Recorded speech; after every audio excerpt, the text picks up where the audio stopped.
ഈശോമിശിഹായ്ക്ക് സ്തുതിയായിരിക്കട്ടെ.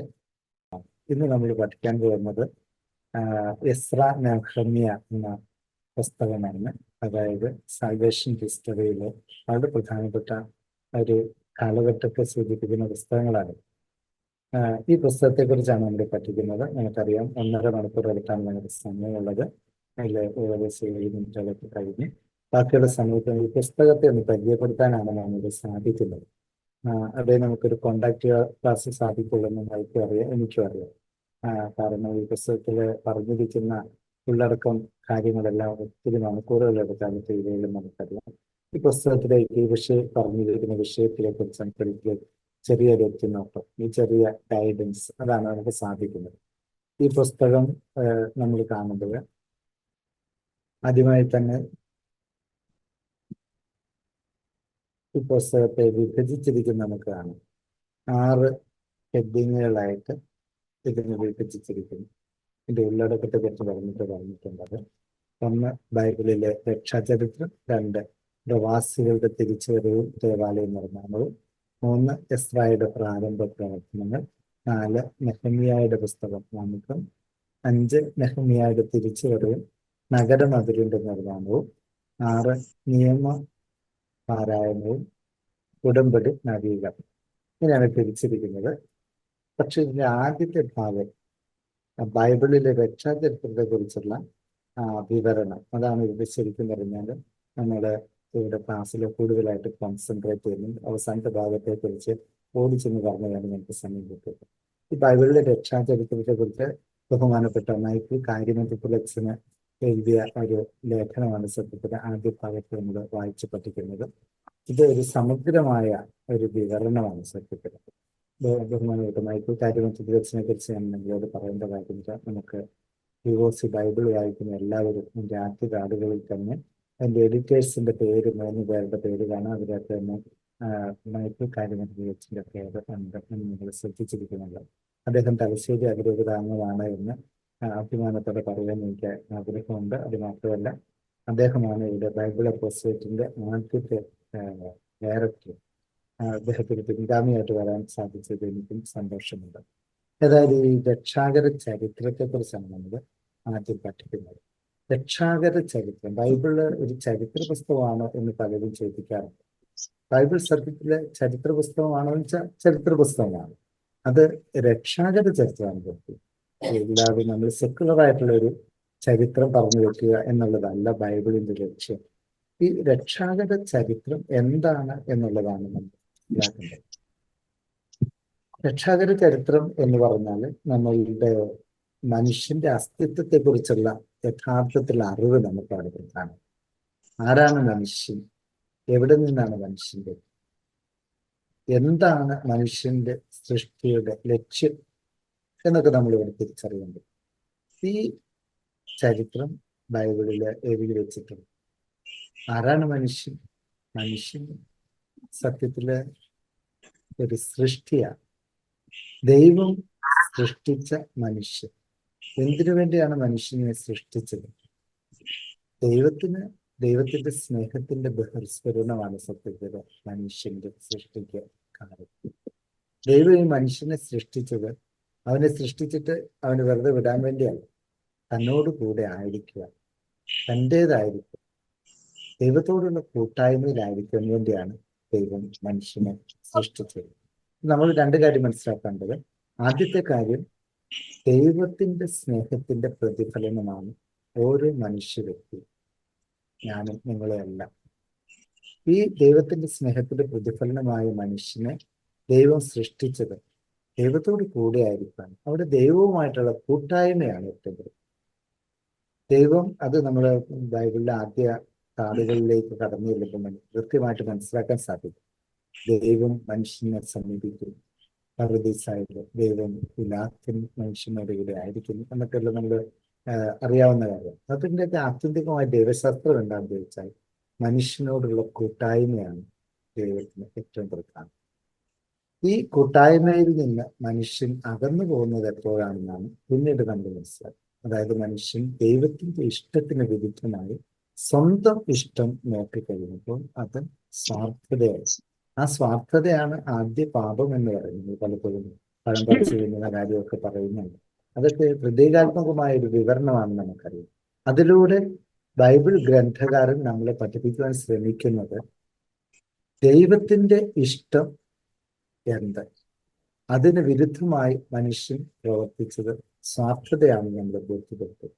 ഇഷ്ടമെന്നൊക്കെ പറയുമ്പോൾ നമ്മൾ പറയാറുണ്ട്, കുടുംബങ്ങളിലൊക്കെ മാതാപിതാക്കൾ മക്കളോട് ഓരോ കാര്യങ്ങളൊക്കെ പറഞ്ഞു കൊടുപ്പിച്ച് അവർ പുറത്തൊക്കെ പോകുന്നത്. എന്ത് കാരണം എന്താണ്? ഈ മക്കൾക്ക് ഒരു ദോഷം വരരുത്, തീയുടെ അടുത്ത് പോകരുത്, കിണറിന്റെ അടുത്ത് എത്തി നോക്കരുത് എന്നൊക്കെ മക്കളോട് പറയും. കാരണം അത് ആ കുഞ്ഞുങ്ങൾക്ക് ദോഷമാണ് മാതാപിതാക്കൾക്ക് അറിയാം. അതുകൊണ്ട് ഈ മക്കളുടെ നന്മയ്ക്ക് വേണ്ടി മാതാപിതാക്കൾ അവരുടെ ഇഷ്ടം ഈ മക്കളോട് പറഞ്ഞു കൊടുക്കുന്നതാണ് ചില നിർദ്ദേശങ്ങളെന്ന് നമ്മൾ പറയാം. എന്നാൽ മക്കൾക്ക് അത് പിന്നീട് തിരിച്ചു കാണാൻ സാധിക്കും. അവർ പോകാൻ നേരത്തും കൂടെ ഞങ്ങളോട് വലിയ കൽപ്പനകൾ പറഞ്ഞ് നിയമത്തിന്റെ തീട്ടൂരം ഏൽപ്പിച്ചിട്ട് പോവാന്ന് പറഞ്ഞത്. അതേസമയം മറ്റു ചില മക്കളുണ്ട്, അവർ പറയും അയ്യോ അച്ചാച്ചന് അത് ഇഷ്ടമില്ല, അല്ലെങ്കിൽ പപ്പായ്ക്കും മമ്മിക്ക് അത് ഇഷ്ടമില്ല, കാരണം ഞാൻ തീയുടെ അടുത്ത് പോയി എൻ്റെ കൈ കൊള്ളും, അത് എനിക്ക് നല്ലതല്ല, അല്ലെങ്കിൽ ഞാൻ കിണറിന്റെ അടുത്ത് പോയി എത്തി നോക്കിയ കാല് കുത്തി വീണാല് എൻ്റെ ജീവൻ അപകടത്തിലാവും, അതുകൊണ്ട് എൻ്റെ നന്മയ്ക്ക് വേണ്ടിയാണ്. ഇച്ചിരി ഒച്ചത്തിൽ പറയോ? ഞാൻ പറയുന്നത് കേൾക്കുന്നില്ലേ? ഇച്ചിരി സൗണ്ട് കുറവാ. ഞങ്ങളൊരു കുറെ പേരുണ്ട് ഇവിടെ ഒരുമിച്ച് കേൾക്കാൻ. ഇപ്പൊ കേൾക്കാവോ? കുറച്ചുകൂടെ കേൾക്കാം. ഓക്കെ, താങ്ക് യു അച്ഛാ. Thank you. അപ്പൊ ഞാൻ പറഞ്ഞു വന്നത്, ഈ മക്കൾക്ക് അത് തങ്ങളുടെ നന്മയ്ക്ക് വേണ്ടിയുള്ള മാതാപിതാക്കളുടെ ഇഷ്ടമായിട്ട് കാണും, അതല്ലെങ്കിൽ തങ്ങളുടെ സ്വാതന്ത്ര്യത്തിന് വിലങ്ങായി നിൽക്കുന്ന മാതാപിതാക്കളുടെ കൽപ്പനയായിട്ട് കാണും. ഇതുപോലെ തന്നെയാണ് സത്യത്തില് ബൈബിളിലും സംഭവിച്ചത്. മനുഷ്യന്റെ ആത്യന്തികമായ നന്മയ്ക്ക് മനുഷ്യൻ ദൈവത്തോട് കൂടെ ആയിരിക്കണമെന്നും ആ കൂട്ടായ്മയിലായിരിക്കണമെന്നും ദൈവത്തിനറിയാം. അതുകൊണ്ട് ദൈവം ആ മനുഷ്യന്റെ നന്മയ്ക്ക് വേണ്ടി നൽകുന്ന ദൈവത്തിന്റെ ഇഷ്ടമാണ് സത്യത്തില് ഈ കൽപ്പനകളായിട്ട്, ദൈവ കൽപ്പനകളായിട്ട് നമ്മൾ കാണുന്നത്. ഈ ഇഷ്ടത്തിന് വിരുദ്ധമായി മനുഷ്യൻ സ്വന്തം ഇഷ്ടം അന്വേഷിക്കുന്നത് അത് സ്വാർത്ഥതയായി മാറും. അതാണ് സർവ്വപാപങ്ങളുടെ മൂല കാരണം. നമുക്കറിയാം, പാപം എന്ന് പറഞ്ഞാൽ അടിസ്ഥാനപരമായിട്ട് ദൈവസ്നേഹത്തിന് വിരുദ്ധമായ പ്രവൃത്തിയാണ്. ദൈവസ്നേഹത്തിന് വിരുദ്ധമായ പ്രവൃത്തി എന്ന് പറയുന്നത് ഈ കൂട്ടായ്മയിൽ നിന്നുള്ള അകൽച്ചയാണ് എന്ന് നമ്മൾ മനസ്സിലാക്കും. അങ്ങനെ പാപം ചെയ്ത അല്ലെങ്കിൽ ദൈവസ്നേഹത്തിൽ നിന്ന് അകന്നുപോയ മനുഷ്യന് ആ മനുഷ്യന്റെ സ്വന്തം ഇനിഷ്യേറ്റീവില് തിരികെ വരാൻ സാധിക്കുകയല്ലെന്ന് ദൈവത്തിനറിയാം. ദൈവത്തിന്റെ ശക്തമായ ഇടപെടൽ ഉണ്ടെങ്കിൽ ഈ മനുഷ്യനെ വീണ്ടും ദൈവിക കൂട്ടായ്മയിലേക്ക് കൊണ്ടുവരുവാൻ സാധിക്കുകയുള്ളൂ എന്നറിയാവുന്ന ദൈവം തൻ്റെ തന്നെ സ്വന്തം പുത്രനെ, അതായത് ദൈവം തന്നെ രക്ഷിക്കുവാൻ വേണ്ടി തീരുമാനിക്കും. അതുകൊണ്ടാണ് മനുഷ്യാവതാരം ഉണ്ടായത്. ദൈവപുത്രനെ ലോകത്തിലേക്ക് മനുഷ്യരിൽ ഒരാളായിട്ട് മനുഷ്യരൂപത്തിൽ മനുഷ്യനായിട്ട് തന്നെ അവതരിക്കുന്നു. അതാണ് മനുഷ്യാവതാരം. ഈ മനുഷ്യാവതാരത്തിലൂടെ ദൈവം ഈ മനുഷ്യനെ വീണ്ടെടുക്കുന്നത് ത്യാഗത്തിലൂടെയാണ് നമുക്കറിയാം. ദൈവിക പദ്ധതിയുടെ ഭാഗമാണ്. പീഡാസഹനത്തിലൂടെ, കുരിശ് മരണത്തിലൂടെ, ഉത്ഥാനത്തിലൂടെ അവിടുന്ന് മനുഷ്യനെ വീണ്ടെടുക്കുകയാണ്. അപ്പോൾ ഈ മനുഷ്യാവതാരത്തിന്റെ ഉദ്ദേശം എന്ന് പറയുന്നത് ദൈവം ഈ തൻ്റെ സൃഷ്ടിയായ മനുഷ്യനിലേക്ക് താഴ്ന്നിറങ്ങി അവന്റെ ലെവലിൽ നിന്ന്, അവന്റെ പശ്ചാത്തലത്തിൽ നിന്ന് അവനെ വീണ്ടും ദൈവത്തിലേക്ക് അടുപ്പിക്കുക. അതാണ് മനുഷ്യാവതാരത്തിന്റെ ലക്ഷ്യം. ഇങ്ങനെ രക്ഷ നൽകിയ മനുഷ്യന് ദൈവം ഒരു കാര്യം അടിച്ചേൽപ്പിക്കുന്നു. ദൈവം അവന് സ്വാതന്ത്ര്യം കൊടുക്കുക, രക്ഷ അവന് വാഗ്ദാനം ചെയ്യുക. തൻ്റെ പുത്രനിലൂടെ മനുഷ്യകുലത്തിന് രക്ഷ വാഗ്ദാനം ചെയ്യും. ഇനി അത് ജീവിതത്തെ പ്രാവർത്തികമാക്കുന്ന ഓരോ മനുഷ്യന്റെയും സ്വതന്ത്രമായ തീരുമാനമായിരിക്കും. അതിന് നമുക്ക് ഓരോരുത്തർക്ക് സ്വാതന്ത്ര്യം. അങ്ങനെ മനുഷ്യൻ ഈ രക്ഷയുടെ വഴിയെ നടന്ന് സഭയിലൂടെ കൗദാശികമായ ജീവിതത്തിലൂടെ രക്ഷ സ്വന്തമാക്കി ആത്യന്തികമായി ദൈവത്തിലേക്ക് തിരികെ എത്തുമ്പോൾ അവന്റെ മരണശേഷം അവൻ ദൈവത്തോട് കൂടിയായിരിക്കും. അതാണ് സ്വർഗം എന്ന് നമ്മൾ പറയുന്നത്. ദൈവരാജ്യം എന്ന് പറയുന്ന കൺസെപ്റ്റും അത് തന്നെ. അപ്പോൾ വീണ്ടും മനുഷ്യൻ ദൈവത്തിലേക്ക് എത്തുകയാണ്. ഈ ബൈബിളിൽ പറയുന്ന രക്ഷാചരിത്രം എന്ന് പറയുന്നത് സത്യത്തിൽ ഈ ഒരു ചരിത്രമാണ്. സെക്യുലർ ആയിട്ടുള്ള ഒരു ചരിത്രം അവതരിപ്പിക്കുകയല്ല ബൈബിളിന്റെ ലക്ഷ്യം. എന്നാൽ സെക്യുലർ ആയിട്ടുള്ള ചരിത്രത്തിലെ ചില അംശങ്ങൾ ബൈബിളിൽ നമുക്ക് തീർച്ചയായിട്ടും കണ്ടെത്താൻ സാധിക്കും. അതിൻ്റെ സാധുതയെക്കുറിച്ച്, അതിൻ്റെ ശരി തെറ്റുകളെ കുറിച്ചല്ല ഇവിടെ പ്രധാന വിഷയം. ഇവിടുത്തെ പ്രധാന വിഷയം ദൈവം എങ്ങനെ മനുഷ്യനെ രക്ഷിക്കും എന്നുള്ളതാണ്. ദൈവത്തിന് കൂടെ ആയിരിക്കാൻ വേണ്ടി സൃഷ്ടിച്ച മനുഷ്യൻ സ്വാർത്ഥത മൂലം ദൈവത്തിൽ നിന്ന് അകന്നു പോകുമ്പോൾ അവനെ അന്വേഷിച്ചു വരുന്ന ദൈവം അവനെ വീണ്ടെടുത്ത് തന്നിലേക്ക് ആനയിക്കുകയാണ്. ആ കൂട്ടായ്മ വീണ്ടും സ്വർഗത്തിൽ ഒന്നാകും. ഇതാണ് നമ്മളുടെ ഒരു പൊതുവായി പറഞ്ഞാൽ ഒരു രക്ഷാചരിത്രത്തിന്റെ സംക്ഷിപ്ത രൂപം. ഈ രക്ഷാചരിത്രത്തെ നമുക്ക് പല ഏടുകളായിട്ട് മനസ്സിലാക്കാൻ സാധിക്കും എന്നുള്ളതാണ് സത്യം. അതാണ് നമ്മുടെ ആദ്യത്തെ ഒരു ഇൻട്രൊഡക്ഷൻ ആയിട്ട് പറയാൻ ഞാൻ ആഗ്രഹിക്കുന്നത്. ഈ അകന്നുപോയ മനുഷ്യനെ തിന്മയുടെ ആധിപത്യത്തിൽ നിന്ന് രക്ഷിച്ച് വീണ്ടും ദൈവത്തിന്റെ സഹവാസത്തിലേക്ക് നയിക്കുന്ന ദൈവത്തിന്റെ പദ്ധതിയെ ബൈബിൾ വിവരിക്കുന്നതാണ് രക്ഷാചരിത്രം എന്ന് ഞാൻ പറയുകയുണ്ട്. ഈ രക്ഷാചരിത്രം, ബൈബിൾ അവതരിപ്പിക്കുന്ന രക്ഷാചരിത്രത്തെ പ്രധാനമായിട്ടും 3 ഘട്ടങ്ങളായിട്ട് നമുക്ക് തിരിക്കാൻ സാധിക്കും. അത് ഒരുക്കത്തിന്റെ കാലഘട്ടം, പൂർത്തീകരണത്തിന്റെ കാലഘട്ടം, പ്രഘോഷണം അല്ലെങ്കിൽ പരിസമാപ്തിയുടെ കാലഘട്ടം എന്നിങ്ങനെ 3 എണ്ണമാണ്. ബൈബിൾ അവതരിപ്പിക്കുന്ന രക്ഷാചരിത്രം ഈ 3 ഭാഗങ്ങളിലൂടെ നമുക്ക് മനസ്സിലാക്കിയെടുക്കാൻ സാധിക്കും. അതിൽ ഒരുക്കത്തിന്റെ കാലഘട്ടം എന്ന് പറയുന്നത് സൃഷ്ടി മുതൽ രക്ഷകനായ യേശുക്രിസ്തുവിന്റെ വരവ് വരെയുള്ള കാലഘട്ടത്തെയാണ് ഒരുക്കത്തിന്റെ കാലഘട്ടം എന്നാണ് പറയുന്നത്. നമുക്കറിയാം അത് പഴയ നിയമ കാലഘട്ടമാണ്. അതിനുശേഷം യേശുവിന്റെ ജനനം, പ്രവർത്തനങ്ങൾ, പ്രബോധനം, മരണം, ഉത്ഥാനം, മഹത്വീകരണം എന്നിവ ഉൾക്കൊള്ളുന്ന ഹ്രസ്വമായ കാലഘട്ടത്തെയാണ് പൂർത്തീകരണത്തിന്റെ കാലഘട്ടം എന്ന് വിളിക്കുന്നത്. അതിനുശേഷം യേശുവിലൂടെ മനുഷ്യവർഗത്തിനും സൃഷ്ടപ്രപഞ്ചം മുഴുവനും ലഭ്യമായ രക്ഷയുടെ സദ്വാർത്തയെ ലോകത്തിന്റെ അതിർത്തികൾ വരെ സകല ജനതകളോട് പ്രഘോഷിക്കുന്ന ഒരു കാലഘട്ടമാണ്.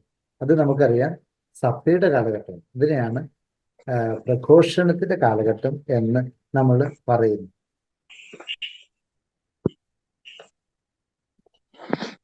ഞാൻ ഈ സ്ക്രീനിൽ ഷെയർ ചെയ്യുന്ന കാര്യങ്ങൾ നിങ്ങൾക്ക് കാണാമെന്ന് ഞാൻ പ്രതീക്ഷിക്കുകയാണ്. ഇനി കാണുന്നില്ല, നിങ്ങൾ എന്നെ ഒന്ന് അറിയിക്കും.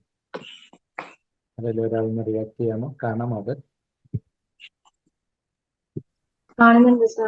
Okay, thank you. അപ്പൊ നമ്മൾ ഈ ഒരുക്കത്തിന്റെ കാലഘട്ടത്തെ കുറിച്ചാണ് ആദ്യം നമ്മൾ പറയാൻ ഉദ്ദേശിക്കുന്നത്. നിങ്ങളുടെ പുസ്തകത്തിൽ തന്നെ ഇതെല്ലാം കൊടുത്തിട്ടുണ്ട്. ചുരുക്കമായിട്ടാണ് ഞാൻ പറയുന്നത്. ഈ ഒരുക്കത്തിന്റെ കാലഘട്ടം ഞാൻ പറഞ്ഞു പഴയ നിയമത്തിന്റെ കാലഘട്ടമാണ്. ഈ കാലഘട്ടത്തെ 7 ഭാഗങ്ങളായിട്ട് നമുക്ക് തിരിക്കാൻ സാധിക്കും. രക്ഷകന്റെ വരവിനായിട്ടുള്ള കാലത്തെ പഴയ നിയമ കാലം എന്ന് നമ്മൾ പൊതുവെ വിശേഷിപ്പിക്കാറുണ്ട്. ബൈബിളിൽ മുഖ്യമായിട്ടും ഇത് ഇസ്രായേൽ ജനത്തിന്റെ ചരിത്രമായിട്ടാണ് ബന്ധപ്പെട്ടിരിക്കുന്നത്. സൗകര്യാർത്ഥമാണ് നമ്മൾ 7 ഘട്ടങ്ങളായിട്ട് ഇതിനെ തിരിക്കുന്നത്. അതിൽ ആദ്യത്തേത് ആദ്യ ചരിത്രമാണ്, BC 1850 മുതലുള്ള ചരിത്രം. രണ്ടാമത്തേത് പൂർവ്വ പിതാക്കന്മാരുടെ ചരിത്രമാണ്, 1850 മുതൽ 1550 വരെ. മൂന്നാമത്തേത് അടിമത്വവും പുറപ്പാടുമാണ്, 1550 മുതൽ 1250 വരെ. നാലാമതായിട്ട് നമ്മൾ കാണുന്നത് വാഗ്ദത്ത ഭൂമിക്ക് വേണ്ടിയുള്ള പോരാട്ടങ്ങളാണ്. അപ്പോൾ ഇവിടെ എനിക്ക് പറയാനുള്ളത് ആദ്യത്തെ 3 കാലഘട്ടങ്ങൾ, ആദ്യ ചരിത്രം, പൂർവ്വപിതാക്കന്മാരുടെ ചരിത്രം, അടിമത്വവും പുറപ്പാടും. ഈ കാര്യങ്ങൾ രേഖപ്പെടുത്തിയിരിക്കുന്നത് പഞ്ചഗ്രന്ഥിയിലാണ്. പഞ്ചഗ്രന്ഥി ആ കാലഘട്ടത്തെക്കുറിച്ചുള്ള വിശദമായ നമ്മുടെ പഠനങ്ങൾ ആൽഫ ബൈബിൾ കമന്ററി കൊടുത്തിട്ടുണ്ട് കൃത്യമായിട്ട്. അത് ആർക്കെങ്കിലും പിന്നീട് വായിച്ചു നോക്കണമെങ്കിൽ. നമ്മൾ ഇന്ന് പ്രധാനമായിട്ടും അതിന് ശേഷമുള്ള 4ാമത്തെ പോയിന്റ് മുതലുള്ള കാലഘട്ടത്തെക്കുറിച്ചാണ് ഈ എസ്രാ നെഹമ്യ പുസ്തകങ്ങളിൽ നമ്മൾ പഠിക്കുന്നത്. നിങ്ങൾ പഞ്ചഗ്രന്ഥിയുടെ കോഴ്സ് കഴിഞ്ഞു എന്ന് എനിക്ക് അറിഞ്ഞുകൂടാ, ഇല്ലെങ്കിൽ അത് വരും. ആ കാലഘട്ടത്തിൽ ഈ 3 കാലഘട്ടത്തെയും ആ പഞ്ചഗ്രന്ഥിയുടെ പുസ്തകം നമ്മൾ പഠിക്കുന്നതാണ്. 4ാമത്തെ ഇതെന്ന് പറയുന്നത് വാഗ്ദത്ത ഭൂമിക്ക് വേണ്ടിയുള്ള പോരാട്ടങ്ങളാണ്. 5 രാജവാഴ്ച, ഇസ്രായേലിലെ രാജവാഴ്ചയുടെ കാലഘട്ടം. അവിടെ തന്നെ 3 വിഭാഗങ്ങൾ നമുക്കാണ്. ഇസ്രായേൽ ജനതയെ അവിഭക്ത രാജ്യത്തിന്റെ ഒരു കാലഘട്ടമുണ്ട്, വിഭജിതമായ രാജ്യത്തിന്റെ ചരിത്രം പറയുന്ന ഒരു കാലഘട്ടമുണ്ട്, അവസാനം യൂത മാത്രം. ഇത് നമ്മൾ വിശദമായിട്ട് കാണുമ്പോൾ അതിനെപ്പറ്റി വിശദീകരിച്ച് പറയുന്നതാണ്. അതിനുശേഷം 6ാമത്തെ പോയിന്റ് എന്ന് പറയുന്നത് പ്രവാസ കാലഘട്ടം, BC 587 മുതൽ 538 വരെയുടെ കാലഘട്ടങ്ങളാണ്. ഈ കാലഘട്ടത്തില് പ്രവാസ കാലഘട്ടത്തിന് ശേഷം പ്രവാസാനന്തര കാലഘട്ടം വരും. അത് 3 ആയിട്ട് അവിടെയും തിരിക്കാനുണ്ട്. ഒന്നാമത്തേത് പേർഷ്യൻ ആധിപത്യത്തിന്റെ കാലഘട്ടമാണ്, BC 538 മുതൽ 332 വരെ. രണ്ടാമത്തേത് ഗ്രീക്ക് ആധിപത്യത്തിൽ ഇസ്രായേൽ ജനമായിരുന്ന കാലഘട്ടം 332 മുതൽ 63 വരെ. മൂന്നാമത്തെ കാലഘട്ടം റോമൻ ആധിപത്യത്തിന്റെ കാലഘട്ടമാണ്. അത് BC 63 മുതൽ AD 135 വരെ നീണ്ടു കിടക്കുന്ന കാലഘട്ടമാണ്. ഈ കാലഘട്ടങ്ങളെ കുറിച്ചുള്ള വിശദമായ പഠനങ്ങളാണ് നമുക്ക് ഈ പുസ്തകത്തില് നമ്മൾ പ്രധാനമായിട്ട് കാണാൻ ഉദ്ദേശിക്കുന്നത്. നമുക്കറിയാം, ചരിത്രം എന്ന് വിശേഷിപ്പിക്കാവുന്ന കാലഘട്ടം ആരംഭിക്കുന്നത് പൂർവ്വ പിതാവായ അബ്രാഹത്തിന്റെ കാലഘട്ടത്തോടെയാണ്. അതിനു മുമ്പുള്ള കാലഘട്ടത്തെ മുഴുവനായിട്ട് നമ്മൾ ചരിത്രാതീത കാലം എന്നാണ് വിശേഷിപ്പിക്കുന്നത്. രാജവാഴ്ചയുടെ കാലഘട്ടത്തെ 3ആയി വിഭജിച്ചാണ് വിശകലനം ചെയ്യുന്നത് ഞാൻ പറഞ്ഞു. അതുപോലെ തന്നെ പ്രവാസാനന്തര കാലഘട്ടത്തിൽ അത് നിങ്ങൾ കൂടുതലുള്ളത് പുസ്തകത്തിൽ വായിച്ചു നോക്കണം. ഞാൻ ഓരോ ഡീറ്റെയിലും പോയാൽ നമ്മുടെ ക്ലാസ് ഒന്നും എത്തിയല്ലാത്തത് കൊണ്ടാണ് ചുരുക്കി പറയുന്നത്. ഇനി നമ്മൾ കാണാൻ പോകുന്ന പ്രധാനപ്പെട്ട ഒരു കാര്യം, വാഗ്ദത്ത ഭൂമിക്ക് വേണ്ടിയുള്ള പോരാട്ടങ്ങളെ കുറിച്ചുള്ള ആ കാലഘട്ടം. ഞാൻ പറഞ്ഞല്ലോ, ആദ്യത്തെ 3 പോയിന്റുകൾ നമ്മൾ പഞ്ചഗ്രന്ഥിയെ കുറിച്ചുള്ള പഠനങ്ങളുടെ പശ്ചാത്തലത്തിൽ മനസ്സിലാക്കും. ഇനി ആർക്കെങ്കിലും അത് സാധിക്കാത്തവരുണ്ടെങ്കിൽ ആൽഫ ബൈബിൾ കമന്ററിയിൽ ഇത് കൃത്യമായിട്ട് അവിടെ കൊടുത്തിട്ടുണ്ട്. നമ്മൾ ഇന്ന് കാണാൻ ഉദ്ദേശിക്കുന്ന പ്രധാനപ്പെട്ട കാലഘട്ടം 4ാമത്തെ പോയിന്റിലൊക്കെ അത് വാഗ്ദത്ത ഭൂമിക്ക് വേണ്ടിയുള്ള പോരാട്ടങ്ങളുടെ ചരിത്രം പറയുന്നൊരു ഭാഗമാണ്. ഹാരാനിൽ വെച്ച് വിളിക്കുമ്പോൾ ദൈവം അബ്രാഹത്തിന് നൽകിയ വാഗ്ദാനങ്ങളുടെ ഒന്ന് സ്വന്തമായൊരു രാജ്യമാണ്. ഈ അബ്രാഹത്തെ, പൂർവ്വപിതാവായ അബ്രാഹത്തെ ദൈവം വിളിക്കുന്നത്, അബ്രാഹത്തിന് കൊടുക്കുന്ന ഏറ്റവും പ്രധാനപ്പെട്ട വാഗ്ദാനം എന്ന് പറയുന്നത് ഒരു സ്വന്തമായ രാജ്യം അവർക്ക് നൽകും എന്നുള്ളതാണ്. വാഗ്ദത്ത ഭൂമിയുടെ പടിവാതിക്കലിലെത്തി പാളയമടിച്ച് കിടക്കുന്ന ഇസ്രായേൽ ജനത്തിന്റെ ചിത്രം അവതരിപ്പിച്ചുകൊണ്ടാണ് പഞ്ചഗ്രന്ഥം സമാപിക്കുന്നത്.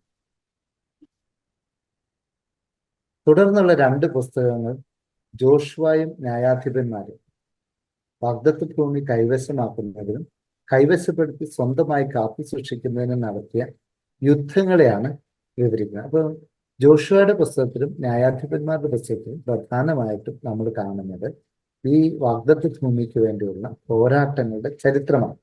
ഇവിടെ നമ്മൾ മനസ്സിലാക്കേണ്ട ചില ചരിത്ര പശ്ചാത്തലങ്ങളും ഈ ഏത് പശ്ചാത്തലത്തിലാണ് ഈ പോരാട്ടങ്ങൾ നടക്കുന്നത് എന്നുള്ളതാണ്. BC 13-ാം നൂറ്റാണ്ടിന്റെ പകുതിയോടെയാണ് ഇസ്രായേൽ ജനം ഈജിപ്തിൽ നിന്ന് പുറപ്പെട്ട് വാഗ്ദത്ത ഭൂമിയായ കാനാൻ ദേശം ലക്ഷ്യം വെച്ച് മരുഭൂമിയിലൂടെ യാത്ര ചെയ്തത് എന്ന് നമ്മൾ ഇപ്പോഴത്തെ നൂതന പഠനങ്ങളിൽ നമുക്ക് മനസ്സിലാക്കാൻ സാധിക്കും.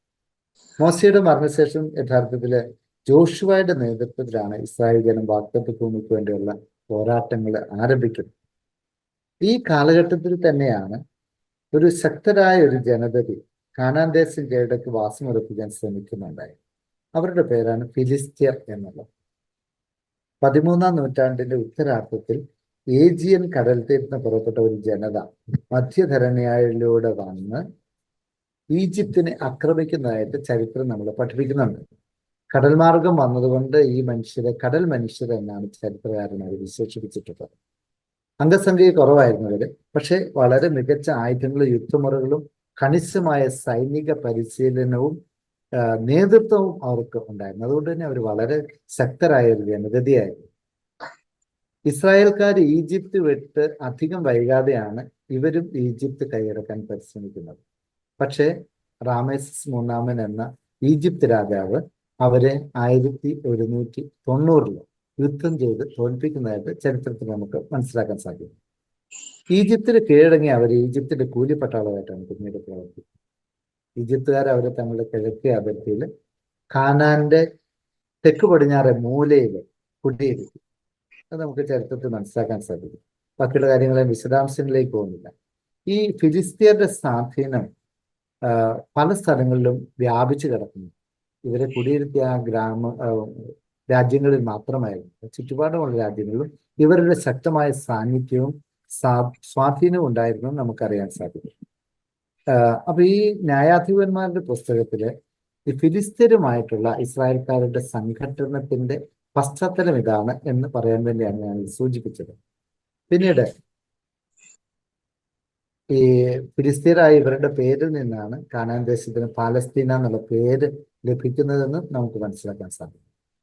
ഇവരുമായിട്ടുള്ള പോരാട്ടങ്ങളുടെ ചരിത്രമാണ് കൂടുതലായിട്ടും ന്യായാധിപന്മാരുടെ പുസ്തകത്തിൽ രേഖപ്പെടുത്തി വെച്ചിരിക്കുന്നത്. കാനാനിലൊരു ആഭ്യന്തര കലാപം ഉണ്ടായതായിട്ട് നമുക്ക് ചരിത്ര പുസ്തകങ്ങൾ മനസ്സിലാക്കാൻ സാധിക്കും. അനേകം ചെറിയ നാട്ടുരാജാക്കന്മാരുടെ ഒരു സമാഹാരമായിരുന്നു പുറപ്പാട് കാലത്തെ കാനാൻ എന്ന പ്രദേശം. രാജാക്കന്മാര്, പ്രഭുക്കന്മാര്, കുടിയാന്മാര് എന്നിങ്ങനെ പല തട്ടുകളായി പിരിഞ്ഞ ഒരു സാമൂഹിക വ്യവസ്ഥ അവിടെ നിലനിന്നു.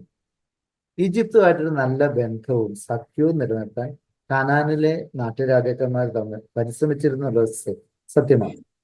BC 14-ാം നൂറ്റാണ്ടിന്റെ അവസാനത്തിലും 13-ാം നൂറ്റാണ്ടിന്റെ ആരംഭത്തിലും കാനാനിൽ പക്ഷേ കലാപങ്ങൾ അരങ്ങേറുന്നതായിട്ട് നമുക്ക് കാണാൻ സാധിക്കും. അതിന് കാരണം കാനാൻ ദേശത്തിന്റെ മേൽ ഈജിപ്തിനുണ്ടായിരുന്ന സ്വാധീനം കുറയുന്നു എന്നുള്ളതായിരുന്നു ഒരു കാരണം. അപ്പോൾ അങ്ങനെ ഈ ഈജിപ്തിന്റെ മേൽക്കോയ്മ, അവരുടെ സ്വാധീനം കുറഞ്ഞപ്പോൾ നാട്ടുരാജാക്കന്മാർ പരസ്പരം പടവെട്ടേണ്ടത്, പരസ്പരം കീഴടക്കാൻ പരിശ്രമിക്കേണ്ടത്. ഇതിന്റെ കൂടെ മറ്റൊരു കാര്യം കൂടെ സംഭവിച്ചു. അതായത് കാനാനിലെ പല നാട്ടുരാജ്യങ്ങളിലും ഹപ്പീറു അഥവാ ഹബീറു എന്നറിയപ്പെടുന്ന നാടോടികളുടെ വാസം വർദ്ധിച്ചു. അവർ കർഷക തൊഴിലാളികളായിട്ടും കൂലി പട്ടാളമായിട്ടും തങ്ങളുടെ സേവനം നാടുവാഴികൾക്ക് നൽകിയിരുന്ന ഒരു വിഭാഗമാണ്. ഇസ്രായേൽക്കാർ എന്നറിയപ്പെടുന്നവർ ഈ ജനതയുടെ ഭാഗമായിരുന്നു എന്ന് ഇന്ന് ചരിത്രകാരന്മാർ പലരും കരുതുന്നു. ഹെബ്രായർ, ഹീബ്രൂസ് എന്ന പേരിന്റെ ഉൽപ്പത്തി ഹബീറുവിൽ നിന്നാണെന്ന് കരുതപ്പെടുന്നുമുണ്ട്. നാടുവാഴികൾ പരസ്പരം പടവെട്ടിയതിന് പുറമെ നാടുവാഴികൾക്ക് ഉള്ളിൽ തന്നെ കലാപം ഉണ്ടാകുന്നുണ്ടെന്നതാണ്. കർഷകരായ കുടിയാന്മാർ നാടുവാഴികളുടെ മേൽക്കോയ്മ അംഗീകരിക്കുന്നു, കൂലിപ്പട്ടാളവും അവരുടെ കൂടെ ചേരുന്നു. ഇങ്ങനെ കലാപകലുഷിതമായ അന്തരീക്ഷത്തിൽ ഈജിപ്തിന്റെ സഹായം തേടി നാട്ടുരാജാക്കന്മാർ അയച്ച അപേക്ഷകൾ ഈജിപ്തിലെ ഒരു തലസ്ഥാന നഗരിയായിരുന്ന എൽ അമർനായിൽ നിന്ന് ഇന്ന് പുരാവസ്തു ഗവേഷകരെ കണ്ടെത്തിയിട്ടുണ്ട്. യോശുവയുടെ നേതൃത്വത്തിൽ കടന്നു വന്ന ഇസ്രായേൽക്കാർക്ക് ഈ ആഭ്യന്തര കലാപങ്ങളെ സത്യത്തില് അനുകൂല സാഹചര്യം ഒരുക്കി എന്നതാണ് സത്യം. മാത്രമല്ല പലരും ചില നാട്ടുരാജാക്കന്മാരടക്കം ഇസ്രായേൽക്കാരുമായിട്ട് സഖ്യത്തിൽ ഏർപ്പെടുകയും ചെയ്തിരുന്നു. സങ്കീർണമായ ഈ പശ്ചാത്തലത്തിൽ വേണം വാഗ്ദത്ത ഭൂമിക്ക് വേണ്ടിയുള്ള ഇസ്രായേൽക്കാരുടെ പോരാട്ടങ്ങളെ നമ്മൾ മനസ്സിലാക്കുവാൻ എന്നാണ് ഈ പുസ്തകം നമ്മൾ പഠിപ്പിക്കുന്നത്. ഇനി ഇസ്രായേലിലുള്ള ന്യായാധിപന്മാരെ കുറിച്ചാണ് നമ്മൾ പറഞ്ഞത്. ജോഷുവയെ കുറിച്ചുള്ള വിവരണം അവിടെ പറഞ്ഞ് ഞാനത് വിശദീകരിക്കാത്തത് നിങ്ങൾക്ക് തന്നെ വായിക്കാം. ഓരോ ചാപ്റ്ററിലും വിവരിക്കുന്ന ഉള്ളടക്കമാണ് അവിടെ 11-ാമത്തെ പേജിൽ പറഞ്ഞു വെച്ചിരിക്കുന്നത്. നമ്മൾ നിങ്ങൾക്ക് വായിക്കാൻ വേണ്ടി സ്കിപ്പ് ചെയ്യാണ്. നമ്മൾ പ്രധാനമായിട്ടും ന്യായാധിപന്മാരുടെ പുസ്തകങ്ങളൊക്കെ പല വിവരണം 12-ാമത്തെ പേജിൽ നമ്മൾ കാണുന്നു. ഇസ്രായേൽ ഗോത്രങ്ങൾ തങ്ങൾക്ക് ലഭിച്ച പ്രദേശങ്ങൾ സ്വന്തമായി കാത്തു സൂക്ഷിക്കുവാനും കൂടുതൽ പ്രദേശങ്ങൾ പിടിച്ചെടുക്കാനും വേണ്ടി നടത്തിയ യുദ്ധങ്ങളുടെ ചരിത്രമാണ് ന്യായാധിപന്മാർ എന്ന പുസ്തകത്തിന്റെ പ്രതിപാദ്യം എന്ന് പറയുന്നത്. ഇസ്രായേലിലെ 12ഓളം ന്യായാധിപന്മാരെ നമുക്ക് കാണാൻ സാധിക്കും. ആ പേരുകൾ അവിടെ കൊടുത്തിട്ടുണ്ട്, ഞാൻ ആവർത്തിക്കുന്നില്ല. ഒഫ്നിയേൽ, യഹൂദശംഖ തുടങ്ങിയുള്ള ന്യായാധിപന്മാർ. സത്യത്തിൽ ആരാണ് ഈ ന്യായാധിപന്മാർ? ന്യായാധിപന്മാർ എന്ന് പറഞ്ഞാലും ഇവരങ്ങനെ ആ പേരിൽ അറിയപ്പെട്ടത് ശരിക്കും ഒരു ന്യായാധിപന്മാരല്ല. ശത്രുക്കളുടെ ആക്രമണത്തിൽ നിന്നും ആധിപത്യത്തിൽ നിന്നും ഇസ്രായേൽ ഗോത്രങ്ങളെ രക്ഷിക്കുവാനായിട്ട് ദൈവം നിയോഗിച്ച നേതാക്കന്മാരായിരുന്നു ഈ ന്യായാധിപന്മാർ എന്ന പേരിൽ അറിയപ്പെട്ടിരുന്നു. ഒരാൾ മാത്രമേ ശരിക്കും ന്യായാധിപനായിരുന്നു, ദെബോറയാണെന്ന് നമുക്കറിയാം. ബാക്കിയുള്ളവരൊക്കെ ഇങ്ങനെ ദൈവം അയച്ച നേതാക്കന്മാരായിരുന്നു. ഓരോ കാലഘട്ടത്തിൽ ആ സാഹചര്യത്തെ നേരിടുവാൻ വേണ്ടി ഇസ്രായേൽ ജനത്തിന് നേതൃത്വം കൊടുക്കാൻ വേണ്ടി അയക്കപ്പെട്ട വ്യക്തികളെയാണ് ന്യായാധിപന്മാരെ എന്ന് നമ്മൾ പേരിട്ട് വിളിക്കുന്നത്. പിന്നെ നമ്മൾ നിയമാവർത്തനാത്മക ചരിത്രത്തെ കുറിച്ചാണ് പറയുന്നത്. ജോഷുവ, ന്യായാധിപന്മാർ എന്നീ പുസ്തകങ്ങൾ ചരിത്ര ഗ്രന്ഥങ്ങളായിട്ടാണ് അറിയപ്പെടുന്നത്. പക്ഷെ അത് ഞാൻ ആദ്യത്തിൽ സൂചിപ്പിച്ചതുപോലെ യഥാർത്ഥ ചരിത്ര സംഭവങ്ങളുടെ വിവരണങ്ങളല്ല അവയിലുള്ളത്. അവയിലുള്ളത് ഈ രക്ഷാകര ചരിത്രത്തിന്റെ പശ്ചാത്തലത്തിൽ ദൈവം എങ്ങനെ പ്രവർത്തിക്കുന്നു എന്ന് കാണിക്കാൻ വേണ്ടി എഴുതപ്പെട്ട പുസ്തകമാണ്. BC 721 വടക്കൻ രാജ്യമായ ഇസ്രായേൽ അസീറിയയുടെ ആക്രമണത്തിൽ തകർന്നടിഞ്ഞ് നാമാവശേഷമായത് കണ്ട പ്രവാചക ശിഷ്യന്മാർ അവശേഷിക്കുന്ന യൂദായ്ക്ക് ഗതി ഉണ്ടാകരുത് എന്ന ലക്ഷ്യത്തോടെ ഉടമ്പടിയുടെ നിയമങ്ങൾ പാലിച്ച് കർത്താവിനോട് വിശ്വസ്തരായിരിക്കും ജനത്തെ ആഹ്വാനം ചെയ്തു. അതിനുവേണ്ടി രചിച്ച ഗ്രന്ഥമാണ് നിയമാവർത്തനം എന്ന പേരിൽ അറിയപ്പെടുന്ന പുസ്തകത്തിന്റെ ആദ്യ രൂപം. അപ്പൊ നമ്മൾ മനസ്സിലാക്കേണ്ട ഒരു കാര്യം, ഇസ്രായേലിലെ 12 ഗോത്രങ്ങൾ ഉണ്ടായിരുന്നു നമുക്കറിയാം. ആരംഭ കാലഘട്ടത്തിൽ അവർ ഒരുമിച്ചായിരുന്നു. ഈ 12 ഗോത്രങ്ങൾ പിന്നീട് വിഭജിതമാകുന്നു. അപ്പൊ നമുക്ക് അടുത്ത് തന്നെ വരുന്നുണ്ട്, അന്നേരം കാണാവുന്നതാണ്. അതില് ആ 10 ഗോത്രങ്ങൾ ഒരുമിച്ച് ഇസ്രായേൽ എന്ന പേരിൽ ഇസ്രായേൽ രാജ്യമായിട്ട് നിലനിന്ന് വടക്കൻ രാജ്യമാണ് ഇസ്രായേൽ രാജ്യം. അതുപോലെ തെക്കൻ രാജ്യമായിട്ട് 2 ഗോത്രങ്ങളും നിന്നും അവർ യൂദ എന്ന പേരിൽ അറിയപ്പെടുന്നു. ഇതാണ് പിന്നീട് ഉള്ള ചരിത്രം നമ്മളെ പഠിപ്പിക്കുന്നത്. നിയമാവർത്തന ചരിത്രത്തിന്റെ ഘടനയെക്കുറിച്ച് പറയുന്നത്, ചരിത്രത്തിന്റെ പരമായ ഒരു അവതരണമാണ് ഈ നിയമാവർത്തന ചരിത്രത്തിൽ നമ്മൾ കാണുന്നത്. ഞാൻ ആദ്യം പറഞ്ഞു, വെറുതെ ചരിത്രം അവതരിപ്പിക്കുകയല്ല ബൈബിളിന്റെ ഉദ്ദേശം. ചരിത്രത്തെ ദൈവശാസ്ത്രപരമായി വിശദീകരിക്കുകയാണ് ബൈബിൾ സത്യത്തിൽ ചെയ്യുന്നത്. എങ്ങനെ ദൈവം ചരിത്രത്തിൽ ഇടപെട്ടു, എങ്ങനെ ദൈവം മനുഷ്യരെ അന്വേഷിച്ചു വന്നു, എങ്ങനെ ദൈവം മനുഷ്യനോടുള്ള കൂട്ടായ്മയിലേക്ക് പ്രവേശിക്കാൻ ആഗ്രഹിക്കും, ഈ കൂട്ടായ്മയിലേക്ക് മനുഷ്യനെ കൂട്ടിക്കൊണ്ടുവരും. ഈ വക ദൈവശാസ്ത്രപരമായ കാഴ്ചപ്പാടിന്റെ പശ്ചാത്തലത്തിൽ ചരിത്ര സംഭവത്തിലൂടെ വിവരിക്കുകയാണ് നിയമാവർത്തനത്തിൽ ചെയ്യുന്നതെന്ന് പറയാനാണ് ഞാൻ ആഗ്രഹിക്കുന്നത്. അതുപോലെ ഈ നിയമാവർത്തന ചരിത്രത്തിൽ നമ്മൾ മനസ്സിലാക്കേണ്ട ഒരു കാര്യമാണ്, ഒരു 5 കാര്യങ്ങളുടെ ആവർത്തനം എപ്പോഴും ഇവിടെ നടക്കുന്നതായിട്ടാണ്. അതായത് ദൈവത്തിന്റെ ഒരു സ്വതന്ത്രമായ തെരഞ്ഞെടുപ്പിനെ കുറിച്ചാണ് പറയുന്നത്. ഇസ്രായേൽ ജനത്തെ ദൈവം തെരഞ്ഞെടുത്തു. ദൈവം മനുഷ്യനെ സൃഷ്ടിച്ചതുപോലെ തന്നെ ദൈവത്തിന്റെ സ്വതന്ത്രമായ ഒരു തെരഞ്ഞെടുപ്പായിരുന്നു. സ്നേഹത്തിന്റെ പ്രതിഫലമായിട്ട് മനുഷ്യനെ സൃഷ്ടിച്ചു. അതുപോലെ തന്നെ ഈ ഇസ്രായേൽ ജനത്തെ ദൈവം തെരഞ്ഞെടുക്കുന്നതായിട്ടാണ്.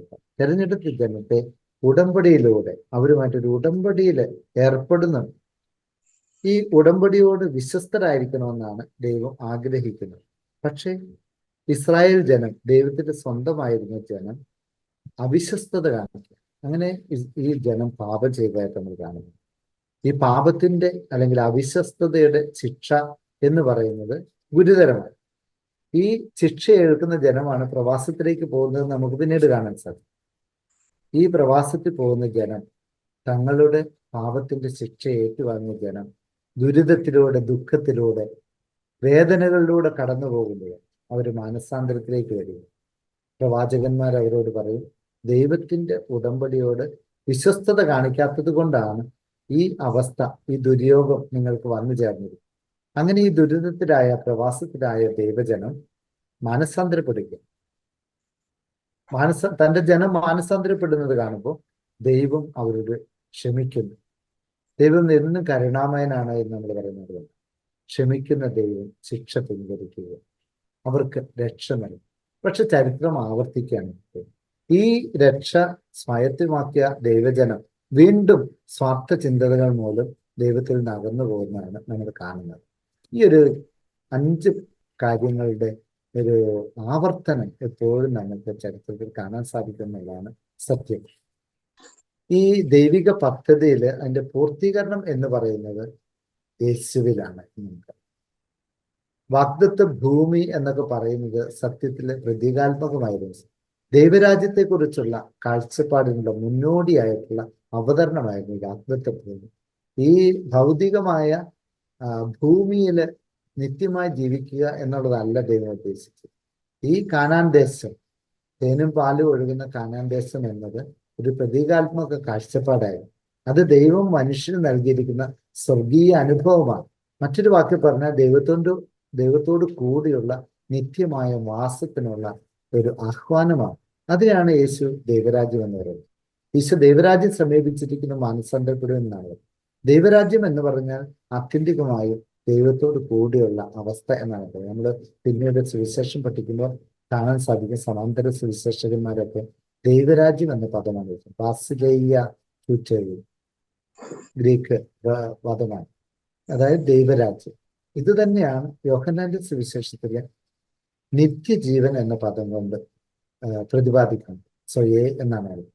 നിത്യജീവൻ എന്ന് പറഞ്ഞാൽ നിത്യമായ ജീവനിലായിരിക്കുക, നമുക്ക് ജീവൻ തന്ന ദൈവത്തോട് കൂടി നമ്മളായിരിക്കുക. അതാണ് സ്വർഗം എന്നൊക്കെ നമ്മൾ പറയുന്നത്. ആ ദൈവരാജ്യ സങ്കല്പം എന്ന് പറയുന്നത് ദൈവത്തോടുള്ള ഐക്യം തന്നെയാണെന്ന് നമ്മൾ മനസ്സിലാക്കണം. ഈശോ പ്രഘോഷിക്കുകയും ഉദ്ഘാടനം ചെയ്യുകയും ചെയ്ത ദൈവരാജ്യത്തിലാണ് സത്യത്തിലെ രക്ഷാചരിത്രം പൂർണ്ണമാകുന്നത്. ഇവിടെ വളരെ പ്രധാനപ്പെട്ടതായിട്ട് നമ്മൾ കാണുന്ന മറ്റൊരു കാര്യം, ഇത് തിന്മയ്ക്കെതിരെയുള്ള പോരാട്ടമാണ്. ആത്യന്തികമായ നന്മ ദൈവം മാത്രമാണ്. ദൈവത്തിന് എതിരായിട്ട് നിൽക്കുന്നതൊക്കെ തിന്മയെന്ന് പറഞ്ഞാൽ അതൊക്കെ സ്വാർത്ഥതയാണ്. അതാണ് പാപം. ഈ പാപത്തോടുള്ള പോരാട്ടത്തിന്റെ അന്തിമ വിജയം സത്യത്തിനും നന്മയ്ക്കുമാണ്, ദൈവത്തിനാണ്. അതാണ് നമ്മൾ കാണുന്നത്. അപ്പൊ ഇസ്രായേൽ ജനത്തിന്റെ ഈ പോരാട്ടങ്ങളെ, കാനാൻ ദേശത്തേക്കുള്ള പ്രവേശനത്തെ ഒക്കെ ഈ ഒരു പശ്ചാത്തലത്തിൽ കൂടി വേണം നമ്മൾ കാണാൻ. വെറും ഭൗതികമായിട്ടുള്ള ആളുകളെ കൊന്നൊടുക്കുന്ന ഒരു പോരാട്ടമാണ് എന്ന് വെച്ചാൽ ചരിത്രപരമായിട്ട് അങ്ങനെയായിരിക്കാം. പക്ഷെ അതിന് പ്രതീകാത്മകമായ ഒരു അർത്ഥമുണ്ട്. മനുഷ്യൻ സ്വന്തം ജീവിതത്തിലും വ്യക്തി ജീവിതത്തിലും തിന്മയോട് പോരാടി, സ്വാർത്ഥതയോട് പോരാടി, ദൈവത്തോട് നന്മയോട് ചേർന്ന ജീവിതം നയിക്കണം എന്നുള്ളതാണ് അവിടുത്തെ പ്രതിപാദ്യം. ദൈവരാജ്യ സങ്കല്പം എന്ന് പറയുന്നത് മനുഷ്യൻ ആത്യന്തിക നന്മയായ തന്റെ സൃഷ്ടാവായ ദൈവത്തോടുള്ള കൂട്ടായ്മയിൽ ജീവിക്കുമ്പോൾ അവന് നിത്യമായ ആനന്ദം, ജീവിതത്തിൽ സംതൃപ്തി ലഭിക്കും എന്നുള്ളതാണ്. അതിലേക്ക് നമ്മൾ പിന്നീട് വരുന്നു. അപ്പൊ നമ്മൾ ഈ രാജവാഴ്ചയെ കുറിച്ച് പറഞ്ഞപ്പോഴാണ് ഈ 5 പോയിന്റുകളുടെ കാര്യം പറഞ്ഞത്. രാജവാഴ്ചയുടെ തുടക്കം, ചരിത്ര പശ്ചാത്തലം എന്നിവയ്ക്കാണ് തുടർന്ന് പറഞ്ഞിരിക്കുന്നത്. ഫിലിസ്തീനെ നേരിടാനും അവരുടെ ആക്രമണങ്ങളിൽ നിന്ന് സ്വയം രക്ഷിക്കുവാനും ഇസ്രായേലിന്റെ ന്യായാധിപ സംവിധാനം അപര്യാപ്തമായി പോയി എന്നുള്ളത് നമ്മൾ പിന്നീട് കാണുന്നത്. അതായത് ഈ ന്യായാധിപന്മാരൊക്കെ ഓരോ കാലഘട്ടത്തിലെ ആവശ്യമനുസരിച്ച് ഉയർന്നു വന്ന നേതാക്കന്മാരായിരുന്നു നമ്മൾ കണ്ടത്. പക്ഷെ അവിടെയൊക്കെ ഇസ്രായേലിനെ മത്തിച്ച ഒരു വലിയ പ്രശ്നം എന്ന് പറയുന്നത്, ശത്രുക്കളായ ആളുകൾക്ക് കൃത്യമായ ഒരു നേതാവ് ഉണ്ടായിരുന്നു. അവരുടെ കീഴിലെ രാജാക്കൾ, പ്രത്യേകിച്ച് അവരുടെ വിജാതീയ രാജാക്കന്മാരുടെ നേതൃത്വത്തില് വളരെ സുശക്തമായ ഒരു സൈന്യനിര ശത്രുക്കൾക്ക് എപ്പോഴും ഉണ്ടായിരുന്നു. ഇസ്രായേൽക്കാര് ഇവരോടാണ് എപ്പോഴും ഏറ്റുമുട്ടേണ്ടിയിരുന്നത്. അങ്ങനെ വന്നപ്പോൾ അത് അവരുടെ ഒരു അരക്ഷിതാവസ്ഥ ഉണ്ടാക്കി. അതുപോലെ ഈ ഇരുമ്പിന്റെ കുത്തകാവകാശം പലപ്പോഴും ഫിലിസ്തീർക്കായിരുന്നു ഉണ്ടായിരുന്നത്. അതുകൊണ്ട് അവർക്ക് നല്ല ഇരുമ്പ് കൊണ്ടുള്ള ആയുധങ്ങൾ ഉണ്ടാക്കുവാൻ സാധിച്ചു. ഫിലിസ്തീര് വാളും പരിചയവും ഇരുമ്പിന്റെ ആയുധങ്ങളും കൊണ്ട് വരുമ്പോൾ നമ്മുടെ പാവം ഇസ്രായേൽക്കാർക്ക് വാരിക്കൊണ്ടുപോകും അതുപോലത്തെ ഉപകരണങ്ങളായിരുന്നു ഉണ്ടായിരുന്നത്. അപ്പൊ തീർച്ചയായിട്ടും അതൊക്കെ അവരെ വളരെയധികം മാനസികമായിട്ടും ആ കൂട്ടായ്മയ്ക്ക് കുറവിനും കാരണമായി എന്നാണ് ചരിത്രത്തിൽ മനസ്സിലാക്കാൻ സാധിക്കും. അതുകൊണ്ട് ഈ ഇസ്രായേലിലെ ന്യായാധിപന്മാരുടെ അവസാന കാലഘട്ടമാകുമ്പോഴത്തേക്ക് ഇസ്രായേൽക്കാർക്ക് പൊതുവിലുണ്ടായ വികാരം, തങ്ങളെ നയിക്കാൻ വിജാതീയരെ പോലെ ശക്തനായ ഒരു രാജാവ് വേണം എന്നുള്ളൊരു ആഗ്രഹം അവരിൽ രൂഢമൂലമായിരുന്നു. അതുകൊണ്ടാണ് അവരത് സാമുവേൽ പ്രവാചകനോട് ആവശ്യപ്പെടുന്നു. ആദ്യമൊക്കെ അത് അംഗീകരിക്കുന്നില്ലെങ്കിൽ പിന്നീട് ദൈവം അതിന് വഴങ്ങുക. അങ്ങനെയാണ് സാവൂളിനെ രാജാവായിട്ട് അഭിഷേകം ചെയ്യുന്നതെന്ന് നമുക്കറിയാം. ഇസ്രായേലിലെ ആദ്യത്തെ രാജാവാണ് സാവൂൾ. ഈ സാവൂളിനെ ദൈവം തെരഞ്ഞെടുക്കുകയും സാവൂൾ രാജാവിനെ അഭിഷേകം ചെയ്യുകയും ചെയ്യുന്ന നമ്മൾ കാണും. അങ്ങനെ ദൈവത്തിന്റെ അഭിഷിക്തനായ ഈ സാവൂൾ രാജാവിനെ ഇസ്രായേൽ ജനം സ്വീകരിച്ചു. അതുകൊണ്ട് അങ്ങനെയാണ് ആദ്യത്തെ ഇസ്രായേൽ രാജാവായ സാവൂൾ അവതരിക്കുന്നത്. അദ്ദേഹം ഫിലിസ്തീനരുടെ മേൽ നേടിയ വിജയത്തിലൂടെ തന്റെ കഴിവ് തെളിയിക്കുന്നതായിട്ട് നമുക്ക് കാണാം. പക്ഷേ അദ്ദേഹത്തിന് വന്ന അപജയം എന്ന് പറയുന്നത്, അദ്ദേഹം ദൈവത്തെ അനുസരിക്കുന്നതിൽ പലപ്പോഴും പരാജയപ്പെട്ടു. ദൈവമായ കർത്താവിന്റെ നിർദ്ദേശങ്ങൾ പൂർണ്ണമായും പാലിച്ചില്ല എന്നതാണ് അദ്ദേഹത്തിന്റെ ഏറ്റവും വലിയ കുറ്റമായിട്ട് ഈ വിശുദ്ധ ഗ്രന്ഥകർത്താക്കളെ നമ്മളെ പഠിപ്പിക്കുന്നത്. അതുകൊണ്ട് തന്നെ സാവൂൾ രാജാവ് ദൈവത്തിന്റെ മുമ്പിൽ നിന്നും പുറന്തള്ളപ്പെടുകയാണ്. സാവൂളിന് പകരം ദൈവം എടുത്തത് ദാവീദിനെ ആയിരുന്നു നമുക്കറിയാം. ദാവീദിന്റെ കാലഘട്ടത്തില് ഇസ്രായേലിന് വലിയ വളർച്ച ഉണ്ടായി. ദാവീദ് ദൈവത്തിന് ഇഷ്ടപ്പെട്ടവനായിരുന്നു. അവിടുത്തെ ഇഷ്ടം എപ്പോഴും അന്വേഷിച്ച ആളാണ് ദാവീദ്. അതുകൊണ്ട് തന്നെ ഇസ്രായേലിനെ സമർത്ഥമായി നയിക്കുവാനും സുശക്തമായ ഒരു രാജ്യമാക്കി രൂപാന്തരപ്പെടുത്തുവാനും ദാവീദിന് സാധിച്ചു എന്നുള്ളതാണ് വാസ്തവം. സാവൂളിനും ദാവീദിന് ശേഷം നമുക്ക് കഥ മുന്നോട്ട് പോകുമ്പോൾ സോളമൻ രാജാവിന്റെ ചരിത്രം നമുക്കറിയാം. ഈ സോളമന്റെ കാലഘട്ടത്തിൽ ഇസ്രായേലിന്റെ അതിർത്തികളെ വിശാലമാക്കുവാൻ സാധിച്ചു. ദേവാലയം പണിയാൻ സാധിച്ചു. ഈ ചരിത്രമൊക്കെ സോളമന്റെ കാലഘട്ടത്തിലാണ് നമുക്ക് കാണുവാൻ സാധിക്കുന്നത്. വീണ്ടും ഇസ്രായേലിന്റെ ചരിത്രത്തെ പറ്റി ഞാൻ നേരത്തെ പറഞ്ഞപ്പോൾ പറഞ്ഞിരുന്നു. ഇസ്രായേല് ഒരു അവിഭക്ത രാജ്യമായിരുന്നു. 12 ഗോത്രങ്ങൾ അടങ്ങിയ അവിഭക്ത രാജ്യം. ഈ അവിഭക്ത രാജ്യം അവസാനിക്കുന്നത് ഞാൻ പറയുന്നത് 17ാമത്തെ പേജിലാണ്. നിങ്ങൾ അതിന്റെ പേജ് നമ്പർ അവിടെ കാണുമെന്ന് ഞാൻ വിചാരിക്കുന്നു. ഇസ്രായേലിലെ ആദ്യത്തെ 3 രാജാക്കന്മാര് സാവൂള്, ദാവീദ്, സോളമൻ, ഇവരുടെ കാലഘട്ടത്തിൽ ഇസ്രായേലിന് വലിയ പുരോഗതി ഉണ്ടായി, സുശക്തമായ രാജ്യമായി മാറി. ഈ രാജ്യങ്ങൾക്ക് പിന്നീട് എന്ത് സംഭവിക്കുന്നു എന്നാണ് നമ്മൾ പഠിക്കേണ്ടത്. സോളമന്റെ കാലത്തിന് ശേഷം, സോളമന്റെ ഭരണകാലത്ത് മഹത്വത്തിന്റെ ഉച്ചകോടിയിലെത്തിയ ഇസ്രായേൽ അദ്ദേഹത്തിന്റെ മരണശേഷം തകർച്ചയിലേക്ക് നീങ്ങുന്നതായി നമ്മൾ കാണുന്നു. അതിന് പല കാരണങ്ങളുണ്ടായി. താങ്ങാനാവാത്ത നികുതി ഭാരം ഈ രാജാക്കന്മാര്, പിന്നീട് വന്ന രാജാക്കന്മാര് പ്രജകളുടെ മേൽ അല്ലെങ്കിൽ ജനങ്ങളുടെ മേൽ അടിച്ചേൽപ്പിക്കുകയാണ്. അതുപോലെ പ്രഭുക്കന്മാരുടെയും ഉദ്യോഗസ്ഥന്മാരുടെയും ക്രൂരതയും ദുർഭരണവും ജനങ്ങൾക്ക് അസഹനീയമായി മാറുകയാണ്. അതിലൊക്കെ പ്രധാനമായിരുന്നു ഈ ഭരണാധിപന്മാരുടെ ധൂർത്ത്. ഈ ധൂർത്തിനെല്ലാം വില കൊടുക്കേണ്ടി വരുന്ന സാധാരണക്കാരായ ജനങ്ങളായിരുന്നു. അവര് കപ്പം കൊടുക്കുകയും അവരുടെ നികുതിയിലൂടെ ഇവരുടെ ധൂർത്തിന് വേണ്ട പണം കൊടുക്കേണ്ട ഒരു സ്ഥിതി വന്നു. അങ്ങനെ വന്നപ്പോൾ ജനവും അതിനെതിരെ പ്രതികരിക്കാൻ തുടങ്ങി. അങ്ങനെ ഇസ്രായേൽ കലാപം പൊട്ടിപ്പുറപ്പെടുകയാണ്. അങ്ങനെ ഇസ്രായേൽ വിഭജിക്കപ്പെട്ടു. 10 ഗോത്രങ്ങളുള്ള ഇസ്രായേൽ രാജ്യങ്ങള് വടക്കൻ രാജ്യമായും 2 ഗോത്രങ്ങള് നമുക്കറിയാം, യൂദാ ഗോത്രവും ബെഞ്ചമിൻ ഗോത്രവും ഉൾപ്പെടുന്ന 2 ഗോത്രങ്ങൾ ഉൾപ്പെടുന്ന തെക്കൻ രാജ്യമായിട്ട് അതിനെ യൂദ എന്ന പേരിലാണ് അറിയപ്പെട്ടത്. വിഭജിതമായ ഒരു ചരിത്രം നമ്മൾ കാണുന്നുണ്ടായിരുന്നു. അതിനോടിടയ്ക്ക് നമ്മൾ മനസ്സിലാക്കേണ്ട കാര്യങ്ങൾ, ഇസ്രായേലിന്റെ ഈ വിഭജനത്തില്, ഇസ്രായേലിന്റെ അപജയത്തില് ശത്രു രാജ്യങ്ങളെ ശക്തി പ്രാപിക്കുകയും ഇവരെ കീഴടക്കുകയും ചെയ്ത ചരിത്രം നമ്മൾ പിന്നീട് കാണുക.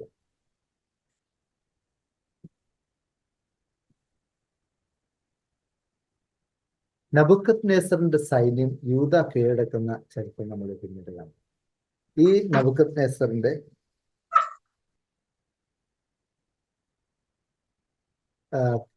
സൈന്യം യൂദയെ കീഴടക്കി ജെറുസലേമിൽ പ്രവേശിച്ചു.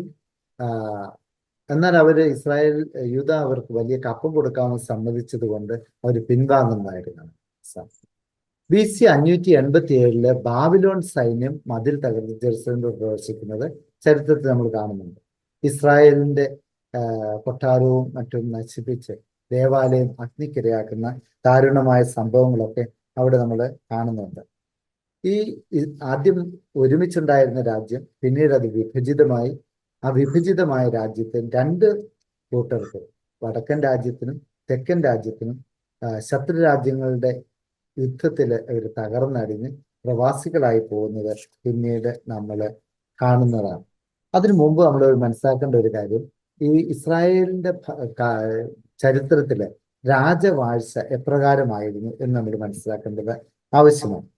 BC 1030 മുതൽ 587 വരെയുള്ള കാലഘട്ടത്തിലാണ് ഇസ്രായേൽക്കാരുടെ രാജവാഴ്ച ഉണ്ടായിരുന്നു. നമുക്കറിയാം 41ഓളം രാജാക്കന്മാരും ഒരു രാജ്ഞിയുമാണ് ഇസ്രായേലിൽ ഉണ്ടായിരുന്നത്. സാവൂൾ, ദാവീദ്, സോളമൻ എന്നീ 3 പേര് ജനത്തിന് മുഴുവൻ രാജാക്കന്മാരെയായി 100 വർഷത്തോളം ഭരിച്ചു. തുടർന്ന് രാജ്യം 2ആയി പിളർന്നു. ഞാൻ പറഞ്ഞതാണ് ആ ചരിത്രം കൊണ്ട് ആവർത്തിക്കുന്നില്ല.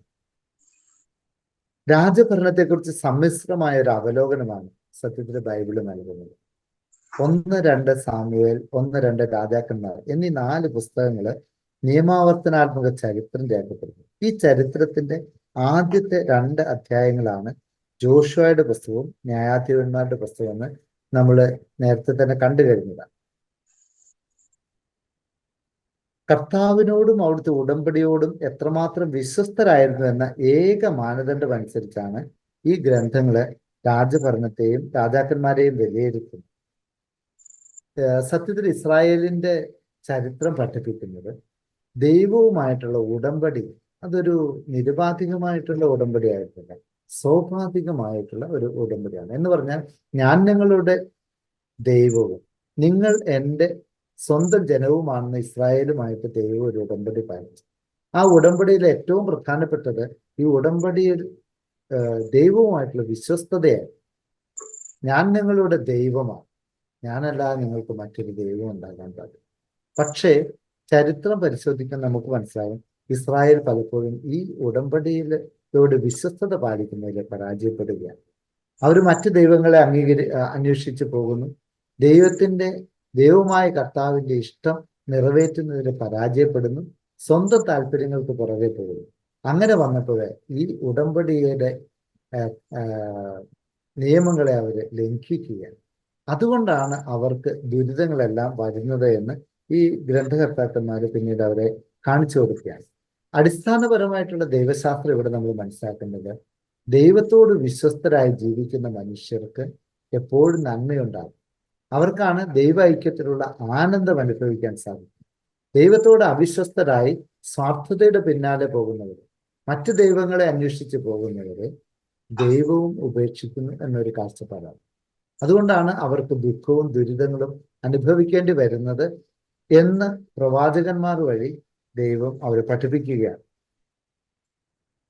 ഈ രാജഭരണത്തിന് ചില നേട്ടങ്ങൾ അവർക്കുണ്ടായിരുന്നു. അതെന്തൊക്കെയാണെന്ന് നമ്മൾ കാണും. രാജഭരണത്തിന്റെ ആദ്യത്തെ നേട്ടം എന്ന് പറഞ്ഞാൽ പല ഗോത്രങ്ങളായിട്ടുണ്ട്. പ്രത്യേകിച്ച് 12 ഗോത്രങ്ങളായിട്ട് ജീവിച്ചിരുന്ന ഇസ്രായേൽ ജനത ഒരൊറ്റ ജനതയായിട്ട് ഒന്നായി. തങ്ങൾ ഒരു ജനതയാണ്, ദൈവത്തിന്റെ സ്വന്തം ജനമാണെന്നുള്ളൊരു അവബോധത്തിലേക്ക് അവർ വളരുവാൻ ഇസ്രായേലിന്റെ രാജഭരണം അവരെ സഹായിച്ചു എന്നുള്ളതാണ് സത്യം. അതുപോലെ തന്നെയാണ് ഈ ജെറുസലേം നഗരത്തെക്കുറിച്ചുള്ള കാഴ്ചപ്പാട്. ജബൂസ്യരുടെ പട്ടണമായിരുന്നു ജെറുസലേം നഗരം. ഈ പട്ടണത്തെ കീഴടക്കിയിട്ടാണ് അവിഭക്ത ഇസ്രായേലിന്റെ തലസ്ഥാനമാക്കി ദാവീദ് മാറ്റിയത്. അതോടെ ഇസ്രായേൽ ജനത്തിന് പുതിയൊരു ഐക്യവും പുരോഗതിയും വരുന്നതായിട്ട് നമ്മൾ കാണുന്നു. ഈ ജെറുസലേം എന്ന തലസ്ഥാന നഗരി, ആരുടെ മൈക്ക് ഓണാണ് കേട്ടോ, മ്യൂട്ടാക്കി വെക്കണം. ജെറുസലേം എന്ന തലസ്ഥാന നഗരത്തെ കേന്ദ്രീകരിച്ച് അവർക്കൊരു പുതിയ സ്വത്വബോധം ഉണ്ടാകും. തങ്ങൾ ദൈവത്തിന്റെ സ്വന്തം ജനമാണ്.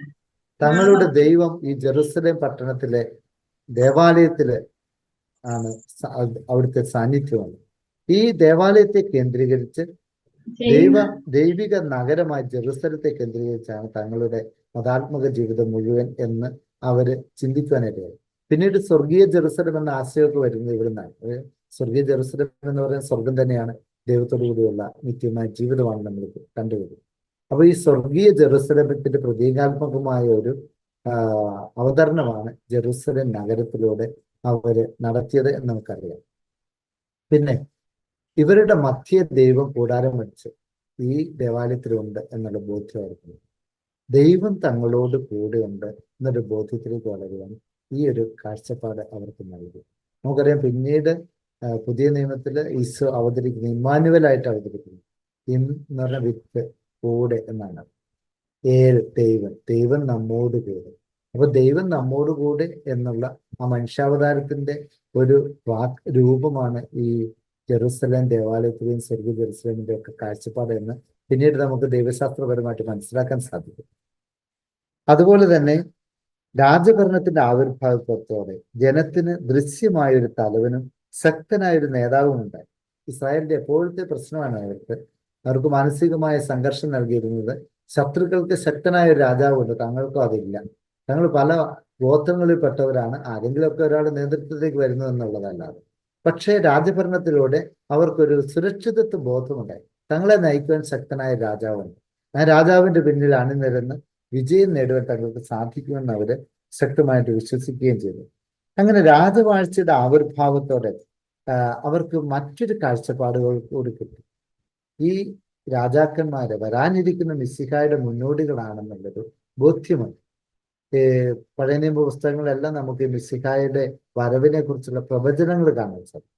അപ്പൊ തങ്ങളെ ആത്യന്തികമായി രക്ഷിക്കുന്നത് മിശിഹ ആണ് എന്നുള്ള ബോധ്യം അവർക്കുണ്ട്.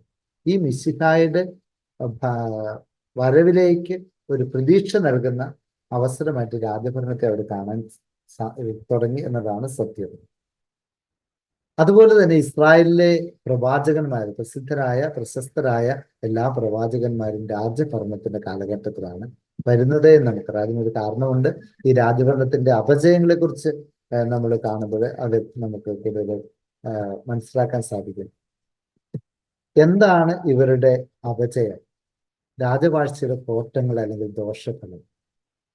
രാജഭരണത്തോടെ ഇസ്രായേൽ സംബന്ധിച്ച ഏറ്റവും വലിയൊരു പ്രശ്നം എന്ന് പറയുന്നത് സാമൂഹിക വ്യവസ്ഥിതികൾ തകിടമായി. നേരത്തെ അവരെല്ലാവരും തുല്യരായിരുന്നു. 12 ഗോത്രങ്ങൾക്ക് അവകാശമായി ലഭിച്ച സ്ഥലങ്ങളിൽ അവർ ഗോത്ര നിയമങ്ങൾ അനുസരിച്ച് ജീവിക്കുകയാണ് ഉണ്ടായത്. അവിടുത്തെ ചെറിയ പ്രശ്നങ്ങൾ പോലും ഗോത്രത്തിലെ നേതാക്കന്മാരുടെ നേതൃത്വത്തിൽ അവര് പറഞ്ഞ് തിരുത്തി മുന്നോട്ട് പോവുകയാണ് ചെയ്തുകൊണ്ടിരുന്നത്. എല്ലാ വ്യക്തികളും അവിടെ പ്രധാനപ്പെട്ട ആളുകളായിരുന്നു. ആ കാലഘട്ടത്തിന് മാറ്റം വന്നത് രാജഭരണത്തോടെയാണ്. രാജഭരണത്തോടെ രാജാവായി എല്ലാത്തിൻ്റെയും അധികാരി, രാജാവിന്റെ ഇഷ്ടത്തിനനുസരിച്ച് പ്രജകൾ ജീവിക്കേണ്ട ഒരു സ്ഥിതിവിശേഷം ഇസ്രായേലിൽ സംജാതമാണ്. അതോടെ ഇസ്രായേലിലെ ഈ സാമൂഹിക സുരക്ഷിതത്വം, സാമൂഹിക വ്യവസ്ഥിതികളും തകിടമറിയുന്നതായിട്ട് നമ്മൾ കാണുന്നത്. രാജാവ് എന്ന ഒറ്റ വ്യക്തിയിലേക്ക് ഇസ്രായേൽ മുഴുവൻ കേന്ദ്രീകരിക്കുന്ന ഒരു സ്ഥിതിവിശേഷം സംജാതമാണ്. ഈ ഒരൊറ്റ വ്യക്തി രാജ്യം മുഴുവനിലുള്ള സകല ജനങ്ങളെക്കാൾ പ്രാധാന്യമുള്ള ആളായിരുന്നു. തങ്ങളുടെ സുരക്ഷിതത്വത്തിന് വേണ്ടി ശത്രുക്കളും തങ്ങളെ രക്ഷിക്കാനുള്ള നേതാവായിട്ട് കരുതിയ തങ്ങൾ ആവശ്യപ്പെട്ട രാജാവ് പിന്നീട് ഈ രാജാവിന്റെ അടിമകളായിട്ട് ഇസ്രായേലിലെ ആളുകൾ മാറി എന്നുള്ളതാണ് ചരിത്രം പഠിപ്പിക്കുന്ന ഒരു കാര്യം.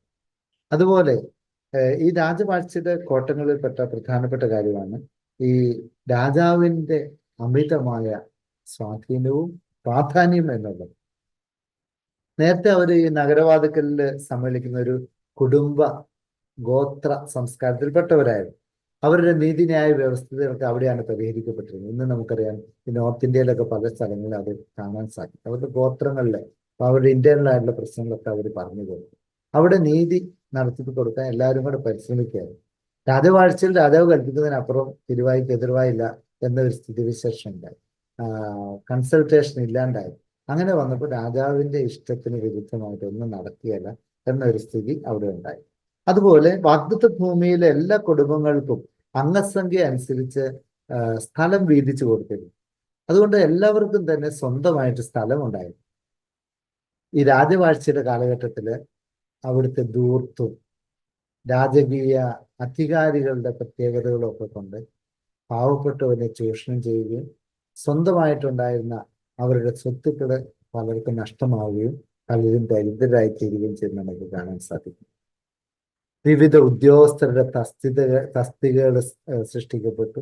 ഈ സംവിധാനത്തെ ഒക്കെ മുന്നോട്ട് കൊണ്ടുപോകേണ്ടത് സാധാരണക്കാരുടെ ഉത്തരവാദിത്വമായിരുന്നു. അവർക്ക് അമിതമായ നികുതികൾ, കപ്പം ഒക്കെ ചുമത്താൻ തുടങ്ങി. അങ്ങനെ വന്നപ്പോൾ സാധാരണക്കാരന്റെ ജീവിതം അവർ കഷ്ടപ്പെടാൻ മാത്രവും പണം ഉണ്ടാക്കി രാജാവിന് കൊടുക്കുന്ന അടിമകളെ പോലെയായി രൂപാന്തരപ്പെട്ടു. ഈ രാജകീയ പ്രൗഢി സാധാരണക്കാരന് അപ്രാപ്യമായൊരു ജീവിത രീതിയായിരുന്നു രാജാക്കന്മാര് നയിച്ചിരുന്നത്. അതൊക്കെ ജനങ്ങളുടെ ഈർഷ്യയുണ്ടാക്കി, ജനങ്ങളുടെ അകൽച്ചയുണ്ടാക്കി. അത് ഇസ്രായേലിന്റെ പൊതുബോധത്തെ തന്നെ ബാധിച്ചു എന്ന് നമുക്ക് കാണാൻ സാധിക്കും. രാജവാഴ്ചയ്ക്ക് മുമ്പ് ഉണ്ടായിരുന്ന ഇസ്രായേലിന്റെ ദൈവസങ്കല്പം എന്ന് പറയുന്നത് ദൈവം എല്ലാവർക്കും പ്രാപ്യനായിരുന്നു. കൂടാരത്തിൽ വസിക്കുന്ന ദൈവം അവരോട് കൂടെ ഉണ്ടെന്നുള്ള ബോധ്യം ഉണ്ടായിരുന്നു. എന്നാൽ ഈ രാജവാഴ്ചയുടെ കാലഘട്ടത്തില് ഈ ദൈവിക സാന്നിധ്യം ഇസ്രായേലിന്റെ കേന്ദ്രമായ ജെറൂസലേമിലേക്ക് കേന്ദ്രീകരിക്കപ്പെട്ടു. ജെറൂസലേമിലെ ദേവാലയത്തിലാണ് ദൈവത്തിന്റെ സാന്നിധ്യം. ദൈവത്തെ പ്രീതിപ്പെടുത്തണമെങ്കിൽ ഈ ദേവാലയത്തിൽ പോയി നേർച്ച കാഴ്ചകൾ സമർപ്പിക്കണമെന്നും ഈ ദേവാലയത്തിലേക്കുള്ള പിൽഗ്രിമേജ്, തീർത്ഥാടനം അവർക്ക് പ്രധാനമായിട്ടൊക്കെ നൽകി. ഇങ്ങനത്തെ അനേക കാര്യങ്ങൾ വന്നപ്പോൾ ഇസ്രായേലിൽ ഉണ്ടായിരുന്ന സാധാരണക്കാരന്റെ സുഖകരമായ, സന്തോഷകരമായ, ലളിതമായ ജീവിതത്തിന് കൊട്ട സംഭവിച്ചു എന്നാണ് ബൈബിൾ നമ്മൾ പറഞ്ഞു പഠിപ്പിക്കുന്നത്. ദൈവം തങ്ങളിൽ നിന്ന് അകന്നു പോയതായിട്ട് സാധാരണക്കാർക്കൊരു വികാരമുണ്ടായി. തങ്ങൾക്ക് ഏത് കാര്യത്തിൽ എപ്പോഴും വീട്ടില് വിളിച്ചപേക്ഷിക്കാമായിരുന്ന ദൈവത്തെ ഇസ്രായേലിന്റെ തലസ്ഥാനമായ ജെറുസലേമിൽ ചെന്ന് അവിടുത്തെ ദേവാലയത്തിൽ ചെന്ന് നേർച്ച കാഴ്ചകൾ അർപ്പിച്ചാല്, അവിടുത്തെ പുരോഹിതന്മാർ പറയുന്ന അനുസരിച്ച് പ്രവർത്തിച്ചാല് ഈ ദൈവത്തിന്റെ സാന്നിധ്യവും അനുഗ്രഹം ലഭിക്കൂ എന്നുള്ളൊരു കാഴ്ചപ്പാടിലേക്ക് പതുക്കെ പതുക്കെ ഇസ്രായേൽ ജനം മാറുന്നതായിട്ട് നമുക്ക് കാണുവാൻ സാധിക്കും. അതൊക്കെ രാജവാഴ്ചയുടെ ദോഷഫലങ്ങളായിട്ട് നമുക്ക് കണ്ടെത്താൻ സാധിക്കും. സത്യത്തില് ഇസ്രായേലിലെ ചരിത്രം പരിശോധിക്കുമ്പോൾ അവരുടെ എല്ലാ അപജയങ്ങൾക്കും കാരണം ഉടമ്പടിയുടെ ലംഘനമായിരുന്നു എന്ന് നമ്മൾ നേരത്തെ തന്നെ കണ്ടു കഴിഞ്ഞു.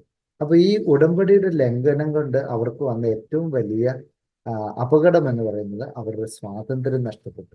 രണ്ട് കാര്യങ്ങളാണ് നഷ്ടപ്പെട്ടത്. അവരുടെ സ്വാതന്ത്ര്യം നഷ്ടപ്പെട്ടു, അവർക്ക് അവകാശമായി ലഭിച്ചിരുന്ന വാഗ്ദത്ത ദേശം നഷ്ടപ്പെട്ടു. അങ്ങനെ അവര് പ്രവാസത്തിലേക്ക് പോകുന്നു. അതാണ് നമ്മൾ പിന്നീട് വരുന്ന ബാബിലോൺ പ്രവാസത്തിന്റെ ചരിത്രത്തോടെ മനസ്സിലാക്കാൻ സാധിക്കും. ഈ രാജവാഴ്ച ഏകദേശം 5 നൂറ്റാണ്ട് കാലത്തോളം ദീർഘിച്ചിരുന്ന് നമുക്കറിയാം. BC 721 വടക്കൻ രാജ്യമായ ഇസ്രായേൽ നാമാവശേഷമായത് നമ്മൾ കാണുന്നതാണ്. 587 യൂദായ്ക്കും ഇതേ ഒരു സ്ഥിതിവിശേഷം സംജാതമാവുകയാണ്. യൂദായുടെ രാജാവ് കണ്ണു ചുഴന്നെടുത്ത് കഴുത്തിൽ ചങ്ങലയായി ഇടിച്ചുകൊണ്ട് അടിമയാക്കിയിട്ട് യൂദാ ജനത്തിന്റെ മുൻപേ കൊണ്ടുവന്ന സെദക്കിയ രാജാവിന്റെ ചിത്രം വളരെ ദയനീയമായ ഒരു ചിത്രമായിട്ട് ബൈബിൾ അവതരിപ്പിക്കുന്നു. അപ്പൊ ഇസ്രായേലിന്റെ പ്രവാസത്തിന്റെ ദുരിതങ്ങളുടെ തീക്ഷ്ണതയാണ് അതിലൂടെ ബൈബിൾ ചരിത്രകാരന്മാര് പറഞ്ഞു വയ്ക്കുന്നത്. ഈ ഇസ്രായേൽ ജനത്തെ സംബന്ധിച്ച് മാത്രമല്ല, രക്ഷാചരിത്രത്തെ സംബന്ധിച്ചും നിർണായകമായൊരു കാലഘട്ടമാണ് ബാബിലോൺ പ്രവാസം. വലിയ വിശ്വാസ പ്രതിസന്ധിയുടെയും വീണ്ടും വിചാരത്തിന്റെയും പുതിയ കണ്ടെത്തലുകളുടെയും സമൂല പരിവർത്തനത്തിന്റെ കാലഘട്ടമായിരുന്നു സത്യത്തിൽ ഇസ്രായേൽ ജനത്തെ സംബന്ധിച്ചിടത്തോളം ഈ പ്രവാസ ജീവിതം എന്ന് പറയുന്നത്. BC 587 മുതൽ 538 വരെയാണ് ബാബിലോൺ പ്രവാസ കാലഘട്ടം എന്ന് നമുക്കറിയാം. എന്തായിരുന്നു അവർക്കുണ്ടായിരുന്ന വിശ്വാസ പ്രതിസന്ധി? ജനത്തിന് സ്വാതന്ത്ര്യം നഷ്ടപ്പെട്ടു, അവര് വാഗ്ദത്ത ഭൂമിയിൽ നിന്ന് പുറത്തായി, അവരുടെ രാജാവായിട്ട് തങ്ങളെ സംരക്ഷിക്കുമെന്ന് കരുതിയിരുന്ന രാജാവ് തന്നെ അടിമയായി, രാജകൊട്ടാരങ്ങൾ മാത്രമല്ല കർത്താവിന്റെ സ്ഥിരമായ വാസസ്ഥലം എന്ന് കരുതിയിരുന്ന ജെറുസലേം ദേവാലയം പോലും അഗ്നിക്കിരയായി. അപ്പൊ തങ്ങള് സുരക്ഷിതത്വം എവിടെ കണ്ടെത്താമെന്ന് വ്യാമോഹിച്ചോ ആ സുരക്ഷിതത്വ കേന്ദ്രങ്ങളൊക്കെ ഒന്നൊന്നായി തകർന്നടിയുന്നതായിട്ട് ജനം കൺമുൻപിൽ കാണുകയാണ്. അത് അവർ വലിയൊരു വിശ്വാസ പ്രതിസന്ധി ഉണ്ടാക്കി എന്നുള്ളതാണ് സത്യം. ഒരിക്കലും ഇസ്രായേലിന്റെ പട്ടണങ്ങള്, അതുപോലെ ജെറുസലേം പട്ടണം, ഇസ്രായേലിന്റെ തലസ്ഥാനം, ഇസ്രായേലിന്റെ ദേവാലയം ഒന്നും നശിക്കുമെന്ന് അവർ ഒരിക്കലും പ്രതീക്ഷിച്ചിരുന്നില്ല. ദൈവം എപ്പോഴും തങ്ങളുടെ കൂടെ ഉള്ളത് കൊണ്ട് ദൈവം ഇവയെല്ലാം തങ്ങൾക്ക് വേണ്ടി സംരക്ഷിക്കും എന്നായിരുന്നു അവർ വിചാരിച്ചുകൊണ്ടിരുന്നത്. പക്ഷെ ഈ സംരക്ഷണ കേന്ദ്രങ്ങൾ ആരൊക്കെ ഞങ്ങളെ സംരക്ഷിക്കുമെന്ന് അവർ വിചാരിച്ചോ അതൊക്കെ തകർന്നടിയുന്നത് കണ്ടപ്പോൾ ദൈവം തങ്ങളെ ഉപേക്ഷിച്ചതായിട്ടാണ് അവര് വിചാരിച്ചത്. ദൈവം തങ്ങളെ എന്നേക്കുമായി ഉപേക്ഷിച്ചു എന്നുള്ളൊരു ബോധ്യത്തിലേക്ക് ഇസ്രായേലിലെ ഭൂരിഭാഗം ജനങ്ങളും എത്തുന്നതായിട്ട് നമ്മൾ പിന്നീട് കാണുകയാണ്. യെശയ്യായുടെ പുസ്തകം 49:14 അത് വളരെ വ്യക്തമായിട്ട് അവതരിപ്പിക്കുന്നുണ്ട്. ഇസ്രായേൽ ജനം തലമുറകളായി ചെയ്തു കൂട്ടിയ പാപങ്ങൾക്കുള്ള ശിക്ഷ മുഴുവൻ തങ്ങളുടെ മേൽ പതിച്ചിരിക്കുന്നുവെന്ന് അവർ വിശ്വസിച്ചു.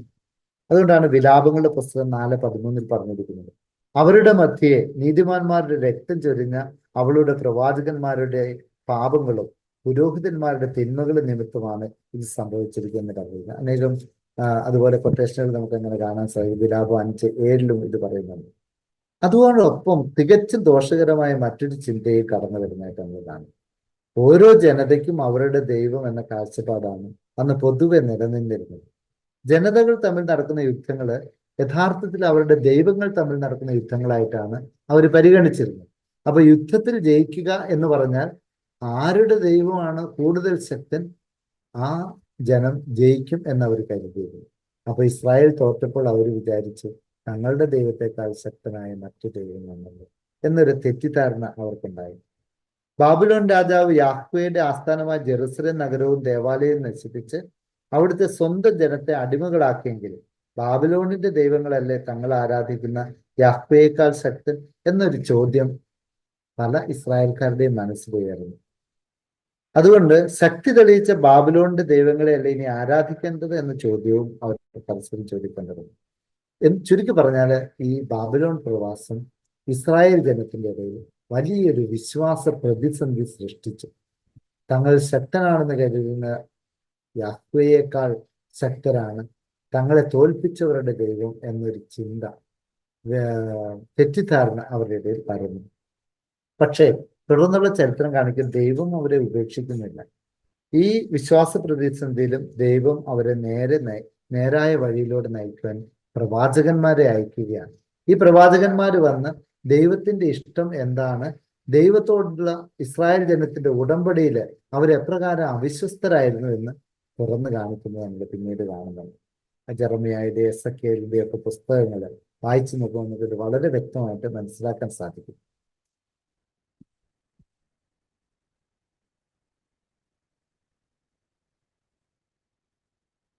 ദൈവം ജനത്തെ ഉപേക്ഷിച്ചതിന്റെ അടയാളമല്ല പ്രവാസം, മറിച്ച് അവിശ്വസ്തതയ്ക്കുള്ള ശിക്ഷയും മാനസാന്തരത്തിനുള്ള ക്ഷണവുമാണ് പ്രവാസ ജീവിതമെന്ന് പ്രവാചകന്മാര് ഈ ഇസ്രായേൽ ജനത്തെ പഠിപ്പിക്കുകയാണ്. ദൈവത്തിന് ഒരു പദ്ധതിയുണ്ട്. ഈ പദ്ധതി എന്ന് പറയുന്നത് ഇസ്രായേൽ ജനത്തിന്റെ നാശത്തിനല്ല, മറിച്ച് ഇസ്രായേൽ ജനത്തിന്റെ ക്ഷേമത്തിനുള്ളതാണ്. അതെങ്ങനെ സംഭവിക്കുന്നു? ഇസ്രായേൽ ജനത്തിന് സംഭവിച്ച കാര്യങ്ങളൊക്കെ വ്യക്തിപരമായിട്ട് നമ്മൾ ഓരോരുത്തർക്കും ബാധകവുമാണെന്ന് നമ്മൾ മനസ്സിലാക്കും. നമ്മുടെ ജീവിതത്തെക്കുറിച്ചും ഇസ്രായേൽ ജനത്തെക്കുറിച്ച് ദൈവത്തിനുണ്ടായിരുന്ന പോലെ തന്നെ ഒരു പദ്ധതി ദൈവത്തിനുണ്ട്. ഈ പദ്ധതി നമ്മുടെ നന്മയ്ക്കുള്ളതാണ്. അതുകൊണ്ടാണ് നമ്മൾ പറയുന്നത് ദൈവം അറിയാതെ ഒന്നും സംഭവിക്കും. നമ്മൾ ദൈവത്തോട് സഹകരിച്ച് അവിടുത്തെ അനുസരിച്ച് ജീവിക്കുമ്പോൾ നമ്മുടെ ജീവിതത്തിലും ഈ ദൈവിക പദ്ധതി അനുസരിച്ചുള്ള നന്മയും സന്തോഷവും ആനന്ദവും നമുക്ക് ലഭിക്കും. അതല്ല, ഈ ദൈവത്തോടുള്ള വിശ്വസ്തതയിൽ നമ്മളുടെ ഭാഗത്ത് അപജയം ഉണ്ടായാൽ നമ്മൾ തീർച്ചയായിട്ടും അതിൻ്റെ അനുരണനങ്ങളും അനുഭവിച്ചേ മതിയാവുകയുള്ളൂ. ഓരോരുത്തർക്കും കിട്ടുന്ന ശിക്ഷ എന്ന് പറയുന്നത് അവനവന്റെ പ്രവർത്തികൾ അനുസരിച്ചാണ്. ദൈവത്തോടുള്ള അവിശ്വസ്തതയ്ക്കുള്ള ശിക്ഷ എന്ന് പറയുന്നത് ദൈവത്തിൽ നിന്ന് അകന്നു പോകുന്ന അവസ്ഥയാണ്. ഈ അവസ്ഥയിൽ നിന്ന് ദൈവം മാനസാന്തരത്തിൽ നമ്മളെ അനുനിമിഷം ക്ഷണിച്ചുകൊണ്ടിരിക്കാം. മനസാന്തരത്തിന്റെ വഴിയിലൂടെ കടന്നു വരുന്ന മനുഷ്യനോട് ദൈവം ക്ഷമിക്കുക തന്നെ ചെയ്യും. അതാണ് നമ്മളെയും ഈ ആധ്യാത്മികമായിട്ട് നമുക്കും ഈ ഇസ്രായേലിന്റെ ചരിത്രം പഠിപ്പിക്കുന്ന കാര്യം. പിന്നെ ഇസ്രായേൽക്കാർക്ക് ഒരു വലിയ പ്രതീക്ഷ പ്രവാചകന്മാര് പകർന്നു കൊടുത്തു. ഏത് അവസ്ഥയിൽ നിന്നും ദൈവത്തിന് നമ്മെ രക്ഷിക്കുവാൻ സാധിക്കും.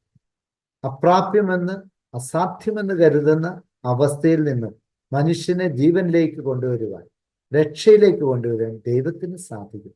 അതാണ് ഉണങ്ങി വരേണ്ട അസ്ഥികൾ ഇനിയും ജീവിക്കുന്ന പ്രതീക്ഷയൊക്കെ കൊടുക്കുന്നത് പ്രവാചകന്മാർ പറയുന്നുണ്ടല്ലോ. അതെല്ലാം തീർന്നുവെന്ന് കരുതിയ പ്രവാസികൾക്ക്, നിരാശയുടെ പടുകുഴിയിൽ പതിച്ച പ്രവാസികൾക്ക് പ്രതീക്ഷ പറഞ്ഞു കൊടുക്കുന്ന പ്രവാചകന്മാരെ നമ്മൾ കാണുന്നത്. ദൈവം അവരെ എല്ലാവരെയും വീണ്ടും ഒരുമിച്ച് കിട്ടി വാഗ്ദത്ത ഭൂമിയിലേക്ക് തിരികെ കൊണ്ടുവരുന്നുള്ള ഒരു പ്രതീക്ഷ പ്രവാചകന്മാരിലൂടെ നൽകുന്നുണ്ട്. അസ്ഥികളുടെ താഴ്വരയൊക്കെ നമ്മൾ വായിക്കുന്ന കാര്യമാണ്. എസെക്കിയേൽ 37:1-14 വായിക്കുവാൻ നമുക്കത് കൃത്യമായിട്ട് മനസ്സിലാക്കാൻ സാധിക്കും. പിന്നെ മറ്റൊരു കാര്യം, വ്യക്തിപരമായ ഉത്തരവാദിത്വം എന്നുള്ളൊരു വലിയ കാഴ്ചപ്പാട് ഇവിടെ നൽകുന്നതായിട്ട് നമുക്ക് കാണാൻ സാധിക്കും. പലപ്പോഴും അവർ വിചാരിച്ചുകൊണ്ടിരുന്നത്, അവർ മാത്രമല്ല ഇന്നും പലരും വിചാരിക്കുന്നുണ്ട്, തെറ്റിദ്ധരിക്കുന്നുണ്ട്, പൂർവികരുടെ പാപത്തിനുള്ള ശിക്ഷയാണ് തങ്ങൾ അനുഭവിക്കുന്നത്. അതിൽ നിന്ന് മോചനമില്ല എന്ന് കരുതി നിരാശയിലാണ്ടുപോയ ജനത്തിന് വീണ്ടും പ്രത്യാശ നൽകുന്നതായിരുന്നു പ്രവാസികൾക്ക് ലഭിച്ച പ്രവാചക സന്ദേശങ്ങൾ. ജനത്തെ ഒറ്റ സമൂഹവും ഒരു വ്യക്തിയുമായി കാണുന്ന സംഘാത വ്യക്തിത്വം എന്ന ആശയമാണ് അതുവരെ ഇസ്രായേലിൽ നിലനിന്നിരുന്നത്. അതായത് ഈ പൂർവികന്മാരുടെ തെറ്റുകൾക്ക് മക്കള് പരിഹാരം ചെയ്യണമെന്നുള്ള കാഴ്ചപ്പാട് ഇവിടെ നിന്നാണ് ഉടലെടുക്കുന്നത്. അത് ഇസ്രായേലിനൊരു സംഘാത വ്യക്തിത്വമാണ്. ഇസ്രായേൽ ജനം ദൈവത്തിന്റെ സ്വന്തമാണ്. അതുകൊണ്ട് അവരൊരു കൂട്ടായ്മയാണ്. അതിൽ ആര് പാപം ചെയ്താലും അത് ആ ജനത്തിന് മൊത്തം പാപമായിട്ട് കരുതും. അങ്ങനെ വരുമ്പോൾ അവർക്കെല്ലാം അതിൻ്റെ അകത്തെ പ്രതിഫലനങ്ങൾ ഉണ്ടാവും. അവർക്ക് അതിന്റെ ശിക്ഷ അവരെല്ലാവരും കൂടെ അനുഭവിക്കേണ്ടി വരും എന്നൊരു കാഴ്ചപ്പാടുണ്ടായി. അതിന് ഒരു മാറ്റം വരികയാണ്. കോർപ്പറേറ്റ് പേഴ്സണാലിറ്റി എന്നതിനപ്പുറത്തേക്ക് വ്യക്തിപരമായ ഉത്തരവാദിത്വം ഓരോരുത്തർക്കും ഉണ്ട്. അവനവൻ ചെയ്യുന്ന പാപങ്ങളുടെ ഉത്തരവാദിത്വം അവനവൻ തന്നെ ഏറ്റെടുക്കാൻ മതിയാവും. താൻ ചെയ്തത് തലമുറകളിലേക്ക് പകർന്നു പോകുന്നതാണ്, അവരൊക്കെയാണ് അതിന് പരിഹാരം ചെയ്തതെന്നുള്ള കാഴ്ചപ്പാടുള്ളത്. അവനവൻ ചെയ്യുന്ന പ്രവർത്തികളുടെ ഉത്തരവാദിത്വം അവനവൻ ഏറ്റെടുത്തേ മതിയാവും എന്നുള്ളൊരു കാഴ്ചപ്പാട്. അതുകൊണ്ടാണ് ജെറമിയ 31:29-30 പറയുന്നത്, പിതാക്കന്മാർ പച്ചമുന്തിരിങ്ങ തിന്നു മക്കളുടെ പല്ല് പുളിച്ചു എന്ന് ആ നാളുകളിൽ അവർ പറയുകയില്ല. ഓരോരുത്തരും അവനവന്റെ അകൃത്യം മൂലമാണ് മരിക്കുക. പച്ചമുന്തിരിങ്ങ തിന്നവന്റെ പല്ലേ പുളിക്കും. അതുപോലെ എസെക്കിയേലും ഈ പ്രബോധനം ആവർത്തിക്കുന്നതായിട്ട് 18:1-3 നമുക്ക് കാണാം. നിയമാവർത്തന ഗ്രന്ഥകാരനും ഈ ആശയത്തിന് ഊന്നൽ നൽകുന്നുണ്ട്. മക്കൾക്ക് വേണ്ടി പിതാക്കന്മാരെയോ പിതാക്കന്മാർക്ക് വേണ്ടി മക്കളെയോ വധിക്കരുത്. പാപത്തിനുള്ള മരണശിക്ഷ അവനവൻ തന്നെ അനുഭവിക്കണം. നിയമാവർത്തന പുസ്തകം 24:16. അതുകൊണ്ട് പ്രവാസം എല്ലാത്തിൻ്റെയും അവസാനമല്ല, മാനസാന്തരത്തിനും ജീവിത നവീകരണത്തിനുള്ള അവസരമാണ് എന്ന് പ്രവാചകന്മാര് അവരെ പഠിപ്പിക്കുന്നുണ്ട്. പൂർവികരുടെ പാപത്തിനുള്ള ശിക്ഷയായി കരുതാതെ ദൈവപ്രമാണങ്ങൾ അനുസരിച്ച് ജീവിതം ക്രമപ്പെടുത്തുവാനുള്ള ആഹ്വാനമായിട്ടാണ് പ്രവാസത്തെ കാണുവാനെന്ന് ഈ ഇസ്രായേൽ ജനതയെ പ്രവാചകന്മാരെ പഠിപ്പിക്കുകയാണ്. പിന്നെ സർവശക്തനായ ഏക ദൈവം എന്ന കാഴ്ചപ്പാട് ഈ കാലഘട്ടത്തിലാണ് വളർന്നു വരുന്നത്. പ്രവാചകന്മാര് ഈ പ്രവാസത്തിലുള്ള ജനതകളോട് പറഞ്ഞു, മറ്റ് തങ്ങളെ കീഴടക്കിയ ആളുകളുടെ ദൈവങ്ങള് യാഹ്വേയേക്കാൾ ശക്തനാണ് എന്നുള്ള കാഴ്ചപ്പാട് തെറ്റാണ്. മറ്റ് ദൈവങ്ങൾ തന്നെ ഇല്ല, ഒരേ ഒരു ദൈവമേ ഉള്ളൂ, അത് യാഹ്വേയാണ്. യാഹ്വേയുടെ ഇഷ്ടം അനുസരിച്ചാണ് ഈ പ്രപഞ്ചം മുന്നോട്ട് പോകുന്നത്, ചരിത്രം മുന്നോട്ട് പോകുന്നത്. മനുഷ്യൻ മനസ്സിലാക്കിയാലും ഇല്ലെങ്കിലും ദൈവത്തിന്റെ പദ്ധതി അനുസരിച്ചാണ് ഈ പ്രപഞ്ചത്തിലെ ഓരോ നിമിഷവും ഓരോ കണികളും പ്രവർത്തിക്കുന്നത് എന്നുള്ളൊരു കാഴ്ചപ്പാട്. ഈ സർവശക്തനായ ഏക ദൈവത്തെക്കുറിച്ചുള്ള കാഴ്ചപ്പാട് ഒരു പുതിയ അവബോധം അവർ സൃഷ്ടിക്കുകയാണ്. യാഹ്വേ മാത്രമാണ് ദൈവം എന്ന് പ്രവാചകന്മാർ സൂചിപ്പിച്ചിരുന്നെങ്കിലും അനേകം ദൈവങ്ങളിൽ ഏറ്റവും ഉന്നതനും ശക്തനുമാണ് യാഹ്വേ എന്ന വിശ്വാസത്തിനായിരുന്നു നേരത്തെ പ്രാബല്യം. ഈ വിശ്വാസത്തിന് പ്രവാസത്തിലൂടെ മാറ്റം വന്നു. 2-ാം യെശയ്യായിലൂടെയാണ് ഈ മാറ്റത്തിന് വഴിയൊരുക്കിയത്. ദൈവം ഒരുവൻ മാത്രമേ ഉള്ളൂ. ഇതര ജനതകൾ ആരാധിക്കുന്ന ദൈവങ്ങളൊന്നും ദൈവമല്ല, മനുഷ്യ സൃഷ്ടിയായ വിഗ്രഹങ്ങൾ മാത്രമാണ്. യാഹ്വേ മാത്രമാണ് ദൈവം. ഇതാണ് സർവശക്തനായ ഏക ദൈവം എന്ന കാഴ്ചപ്പാടിന്റെ തുടക്കം എന്ന് നമ്മൾ തിരിച്ചറിയണം. അടുത്തത് ലോകത്തിന്റെ പ്രകാശമാണ് എന്നുള്ളൊരു കാഴ്ചപ്പാടാണ്. എല്ലാ ജനതകളും തുല്യരെങ്കിൽ പിന്നെ എന്താണ് രക്ഷാചരിത്രത്തിൽ ദൈവിക പദ്ധതിയിൽ തങ്ങൾക്കുള്ള പ്രത്യേകത? അബ്രാഹത്തിന് ദൈവം നൽകിയ വാഗ്ദാനം നിന്നിലൂടെ ലോകത്തിലെ ജനതകളെല്ലാം അനുഗ്രഹിക്കപ്പെടും എന്നുള്ളതാണ്. ഈ ചോദ്യത്തിന് ഉത്തരം നൽകിയത് ഈ ഒരു വാഗ്ദാനമായിരുന്നു. ഇസ്രായേൽ ജനം ദൈവത്തിന്റെ പ്രത്യേക ജനതയും പുരോഹിത രാജ്യവുമായി തിരഞ്ഞെടുക്കപ്പെട്ടത് തങ്ങൾക്ക് വേണ്ടിയല്ല, എല്ലാ ജനതകൾക്കും വേണ്ടിയാണ്. ദൈവത്തിന്റെ തെരഞ്ഞെടുപ്പ് സവിശേഷമായ ഒരു ദൗത്യം ഉൾക്കൊള്ളുന്നു. ലോക ജനതകൾക്ക് മുമ്പിൽ ദൈവത്തിന്റെ സാക്ഷികൾ, അതിനാണ് ഇസ്രായേലിനെ തെരഞ്ഞെടുത്തത്. ഇത് ഇന്നും നമ്മൾ മനസ്സിലാക്കാത്തൊരു യാഥാർത്ഥ്യമായിട്ട് എനിക്ക് പലപ്പോഴും തോന്നുന്നു. എല്ലാ തെരഞ്ഞെടുപ്പുകൾക്കും ഒരു വ്യക്തമായ ഉദ്ദേശമുണ്ട്. ദൈവം ഒരാളെ തിരഞ്ഞെടുക്കുന്നത് അല്ലെങ്കിൽ ഒരു ജനത്തെ തിരഞ്ഞെടുക്കുന്നത് അത് ദൈവത്തിന് വേണ്ടി പ്രവർത്തിക്കുവാൻ വേണ്ടിയാണ്. മനുഷ്യരെ ദൈവത്തിന്റെ ഇഷ്ടം അനുസരിച്ച് നയിക്കുവാൻ വേണ്ടി. തെരഞ്ഞെടുപ്പുകൾ ഒരിക്കലും ആ തെരഞ്ഞെടുക്കപ്പെട്ട വ്യക്തിക്ക് വേണ്ടിയല്ല. പുരോഹിതനായിട്ട് ഒരാളെ തിരഞ്ഞെടുക്കും, സന്യസ്തയായിട്ട് തിരഞ്ഞെടുക്കും, അല്ലെങ്കിൽ ഒരു പ്രത്യേക ഉത്തരവാദിത്വം നൽകി തിരഞ്ഞെടുക്കും. ഈ തെരഞ്ഞെടുപ്പൊക്കെ മറ്റുള്ളവർക്ക് വേണ്ടിയാണ്. ഇസ്രായേൽ ജനത്തിന് അവിടെ വലിയ അപജയമുണ്ടായി. ഇസ്രായേൽ വിചാരിച്ചു ഇസ്രായേലിനെ ദൈവം സ്വന്തം ജനമായി തെരഞ്ഞെടുത്തത് തങ്ങളോടുള്ള പ്രത്യേക ഇഷ്ടം കൊണ്ട് മാത്രമാണ്. മറ്റെല്ലാവരെക്കാളും തങ്ങൾ വ്യതിരിക്തരാണ്, അവരെക്കാളും ദൈവത്തിന് തങ്ങളോടാണ് കൂടുതൽ ഇഷ്ടം എന്നവർ വിചാരിച്ചു. ദൈവത്തിന് എല്ലാവരും തുല്യരാണ്. ദൈവം എല്ലാവരെയും സ്നേഹിക്കുന്നു. ദൈവത്തിന്റെ സ്നേഹത്തിന് പ്രത്യേകത ഓരോരുത്തരെയും വ്യതിരിക്തമായിട്ട് ദൈവത്തിന് സ്നേഹിക്കാൻ സാധിക്കും എന്നുള്ളത്. എല്ലാവരെയും സ്നേഹിക്കുന്ന അതേ സമയം തന്നെ ഓരോരുത്തരെയും വളരെ വ്യക്തിപരമായിട്ട് വ്യതിരിക്തമായിട്ട് സ്നേഹിക്കാൻ ദൈവത്തിന് മാത്രമേ സാധിക്കൂ. പക്ഷെ പലപ്പോഴും നമ്മൾ തെറ്റിദ്ധരിക്കുന്നത് ദൈവത്തിന്റെ ഈ സ്നേഹം എന്നോട് മാത്രമേ ഉള്ളൂ, മറ്റുള്ളവരൊക്കെ എന്നിനേക്കാളും താഴെയുള്ളവരാണ് ചിന്തിക്കുന്നത് ഞാൻ തെറ്റിന്റെ ഭാഗത്ത്. ഇസ്രായേൽ ജനതയ്ക്കും പറ്റിയതാണ്. ഇസ്രായേൽ ജനതയെ ദൈവം തെരഞ്ഞെടുത്തത് അവിടുത്തെ ഉപകരണമായിട്ട് പ്രവർത്തിക്കാനായിരുന്നു. എന്തിന്? ദൈവത്തിലേക്കുള്ള സത്യ വെളിച്ചം ലോകത്തിന് പ്രകാശിപ്പിക്കാൻ. ദൈവം ആഗ്രഹിക്കുന്ന വിധത്തിൽ സ്നേഹത്തോടെ ലോകത്തെ നയിക്കുവാൻ, ഈ സ്നേഹത്തിന്റെ ദൈവിക കൂട്ടായ്മയിലേക്ക് മറ്റ് ജനതയെയും ആകർഷിക്കുവാൻ വേണ്ടിയാണ് ഇസ്രായേലിനെ തെരഞ്ഞെടുത്തത്. നമ്മളെയും തെരഞ്ഞെടുക്കുന്നത് ഈ ഒരു കാഴ്ചപ്പാടിലാണ് നമ്മൾ മനസ്സിലാക്കേണ്ടതുണ്ട്. തെരഞ്ഞെടുക്കപ്പെട്ടത് തങ്ങൾക്ക് വേണ്ടിയല്ല, എല്ലാ ജനങ്ങൾക്കും വേണ്ടിയാണ്. ദൈവത്തിന്റെ തെരഞ്ഞെടുപ്പ് സവിശേഷമായ ഒരു ദൗത്യം ഉൾക്കൊള്ളും. ലോക ജനതകൾക്ക് മുമ്പിൽ ദൈവത്തിന്റെ സാക്ഷികളാകണം എന്നതാണ് ഈ തെരഞ്ഞെടുപ്പിന്റെ ഏറ്റവും പ്രധാനപ്പെട്ട ലക്ഷ്യം തന്നെ. തെരഞ്ഞെടുക്കപ്പെട്ട ജനം എന്നത് മഹത്വത്തിന്റെ സ്ഥാനം എന്നതിനേക്കാൾ മറ്റ് ജനതകളോടുള്ള ഉത്തരവാദിത്വത്തെ അനുസ്മരിക്കുന്ന ദൗത്യമാണ് എന്ന അവബോധം വളരുവാൻ പ്രവാസം കാരണമായി എന്ന് നമ്മൾ തിരിച്ചറിയണം. അപ്പോൾ മറ്റുള്ളവരോട് നമുക്കൊരു കടപ്പാട്, നമുക്ക് ലഭിക്കുന്ന മഹത്വമല്ല അതിൻ്റെ അകത്ത് പ്രധാനം. ഒരാളെ വൈദികനായിട്ട് തിരഞ്ഞെടുക്കുമ്പോൾ നീ അമൂല്യനും അപ്രാപ്യനും എന്നൊക്കെ പറയുന്നത് അതിൻ്റെ ആ മഹത്വം അല്ല നമ്മൾ പ്രകീർത്തിക്കുന്നത്, മറിച്ച് അതിൻ്റെ ഉദ്ദേശ ലക്ഷ്യങ്ങൾ. എന്തിനാണ് ഒരാളെ വൈദികനായി തിരഞ്ഞെടുക്കുന്നത്? എന്തിനാണ് ഒരാളെ നേതാവായിട്ട് തിരഞ്ഞെടുക്കുന്നത്? അത് ദൈവത്തിന്റെ ഇഷ്ടം മനസ്സിലാക്കി ദൈവത്തിന്റെ ജനത്തെ നയിക്കുവാൻ വേണ്ടിയാണ്. ഈ തെരഞ്ഞെടുക്കപ്പെട്ട ആളുടെ മഹത്വത്തിന് വേണ്ടിയല്ല, ആർക്കു വേണ്ടി തെരഞ്ഞെടുത്തു അവർക്ക് ചെയ്യേണ്ട ശുശ്രൂഷയ്ക്ക് വേണ്ടിയാണ്. അതുകൊണ്ടാണ് ഈശോ എപ്പോഴും ശിഷ്യന്മാരോട് പറഞ്ഞിരുന്നത്, നിങ്ങൾ എന്നെ പോലെ ദാസനായിട്ട് ഞാൻ നിങ്ങളുടെ മുമ്പിൽ നിൽക്കുന്ന പോലെ ശുശ്രൂഷിക്കാൻ വേണ്ടി വിളിക്കപ്പെട്ടു. വിജാതികളുടെ ഇടയിൽ അവരുടെ മേൽ അവരുടെ ഭരണാധികാരികൾ ആധിപത്യം ഇടും. നിങ്ങളുടെ ഇടയിൽ അങ്ങനെ ആയിരിക്കരുത്. അപ്പോൾ തെരഞ്ഞെടുപ്പിനെ കുറിച്ചുള്ള ഒരു ദൈവശാസ്ത്രം നമ്മൾ പഠിക്കുമ്പോൾ ഈ ഒരു കാഴ്ചപ്പാട് വളരെ പ്രധാനപ്പെട്ട. ഇസ്രായേൽ തെറ്റിദ്ധരിച്ചതും അവരെ പ്രവാസത്തിലൂടെ ദൈവം തിരുത്തിയതുമായ തിരുത്തി നൽകിയതുമായ പുതിയൊരു കാഴ്ചപ്പാടാണ്. തെരഞ്ഞെടുക്കപ്പെട്ടവർക്ക് വേണ്ടിയല്ല, മറ്റുള്ളവർക്ക് വേണ്ടി. അത് ദൈവത്തിന്റെ പ്രവൃത്തിയിൽ പങ്കുചേരുവാൻ, ദൈവത്തിങ്കിലേക്ക് മറ്റുള്ളവരെ ആനയിക്കുവാൻ വേണ്ടിയുള്ളതായിരുന്നു ഈ തെരഞ്ഞെടുപ്പ് എന്നുള്ളതായ ഒരു കാഴ്ചപ്പാടാണ്. പിന്നെയുള്ള ഒരു കാര്യം, നമ്മൾ ഈ പ്രവാസം വരെ പഠിപ്പിച്ചത് എല്ലാ സംവിധാനങ്ങളും ആപേക്ഷിക്കുന്നതാണ്. സ്ഥിരമായി നിലനിൽക്കുമെന്ന് അവർ കരുതിയിരുന്ന ഇസ്രായേലിന്റെ ഏറ്റവും ശക്തമായ പ്രതീകമായ ദേവാലയം തന്നെ തകർന്നു വന്നിരുന്നത്. അവരുടെ രാജാക്കന്മാർ ഒന്നൊന്നായിട്ട് ഇല്ലാതായി, ഇസ്രായേൽ രാജ്യം തന്നെ ഇല്ലാണ്ടായി. അപ്പൊ അവർ മനസ്സിലാക്കി സംവിധാനങ്ങളൊക്കെ ആപേക്ഷിക്കണം.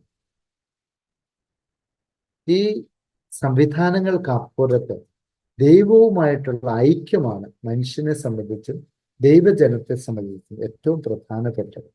ഈ കാര്യങ്ങൾ അവരെ പ്രവാസ ജീവിതം പഠിപ്പിച്ചു എന്നാണ് പറയുന്നത്.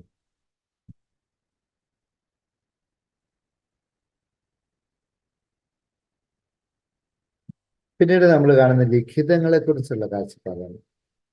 ദൈവിക പദ്ധതിയെയും ആ പദ്ധതിയിൽ ഇസ്രായേൽ ജനത്തിനുള്ള സ്ഥാനത്തെയും സംബന്ധിച്ച് ആഴമേറിയ ഉൾക്കാഴ്ചകൾ ലഭിച്ചൊരു കാലഘട്ടമായിരുന്നു പ്രവാസം. ആ ഉൾക്കാഴ്ചകൾ പ്രവാസത്തിൽ വെച്ച് ലിഖിത രൂപത്തിൽ ആക്കപ്പെട്ടത്. നമുക്ക് മനസ്സിലാക്കേണ്ട ഒരു കാര്യം, ഈ ബൈബിളിന്റെ എങ്ങനെയാണ് ഇത് എഴുതിയത്? ആരംഭത്തിലെ ഇരുന്നത് ഓരോ കാലഘട്ടത്തിലായിട്ട് എഴുതി വെച്ചെന്നുള്ളതല്ല. ഈ പ്രവാസ കാലഘട്ടത്തിൽ ഇസ്രായേൽ ജനം തങ്ങളുടെ വിശ്വാസ ജീവിതത്തെ പിന്തിരിഞ്ഞു നിന്ന് കാണുകയാണ്. ദൈവം തങ്ങളെ തെരഞ്ഞെടുത്തതും ദൈവം തങ്ങളെ നയിച്ചതും എപ്രകാരമായിരുന്നു എന്ന് മനസ്സിലാക്കിയെടുക്കുക, എന്നിട്ട് അത് ലിഖിത രൂപത്തിലാക്കുക. അതാണ് സത്യത്തിൽ ബൈബിളിന്റെ ചരിത്രം നമ്മളെ പഠിപ്പിക്കുന്നത്. ദൈവിക ഉടമ്പടിയുടെ വെളിച്ചത്തിൽ ഇസ്രായേൽ ചരിത്രത്തെ അവലോകനം ചെയ്യുന്ന നിയമാവർത്തന ഗ്രന്ഥത്തിന്റെയും നിയമാവർത്തനാത്മക ചരിത്രത്തിന്റെയും രചന പൂർത്തിയാക്കിയത് ഈ പ്രവാസ കാലഘട്ടത്തിലാണ്. അപ്പൊ ഈ കാലഘട്ടത്തിൽ ഇരുന്ന് അവർ പിന്തിരിഞ്ഞു നോക്കുകയാണ്. ദൈവം എങ്ങനെ തങ്ങളെ തെരഞ്ഞെടുത്തു, എങ്ങനെ തങ്ങളെ നയിച്ചു, അതൊക്കെ അവർ എഴുതി വെക്കുകയാണ്. നിയമാവർത്തനം മുതൽ 2 രാജാക്കന്മാർ വരെയുള്ള 7 പുസ്തകങ്ങൾ ഈ ഗണത്തിൽപ്പെടുന്നതാണ്. ദൈവാരാധനയിൽ വന്ന പിശകുകളും വിഗ്രഹാരാധനയുമാണ് പ്രവാസത്തിലേക്ക് നയിച്ച അവിശ്വസ്തതയുടെയും പാപത്തിന്റെയും പട്ടികയിൽ മുൻപന്തിയിൽ നിൽക്കുന്നതെന്ന് അവർ വിശ്വസിച്ചു. ദൈവാരാധനയിലെ അനാചാരങ്ങൾ തിരുത്തുന്നതിനും ദൈവത്തിന് സ്വീകാര്യമായി ബലി അർപ്പിക്കുന്നതിനും അവർ കൂടുതൽ പ്രാധാന്യം കൊടുക്കുകയാണ്. അതിനൊക്കെ ഇവരെ ഈ ദൈവവചനത്തിന്റെ ലിഖിത രൂപം സഹായിച്ചു എന്നാണ് നമ്മൾ മനസ്സിലാക്കുന്നത്.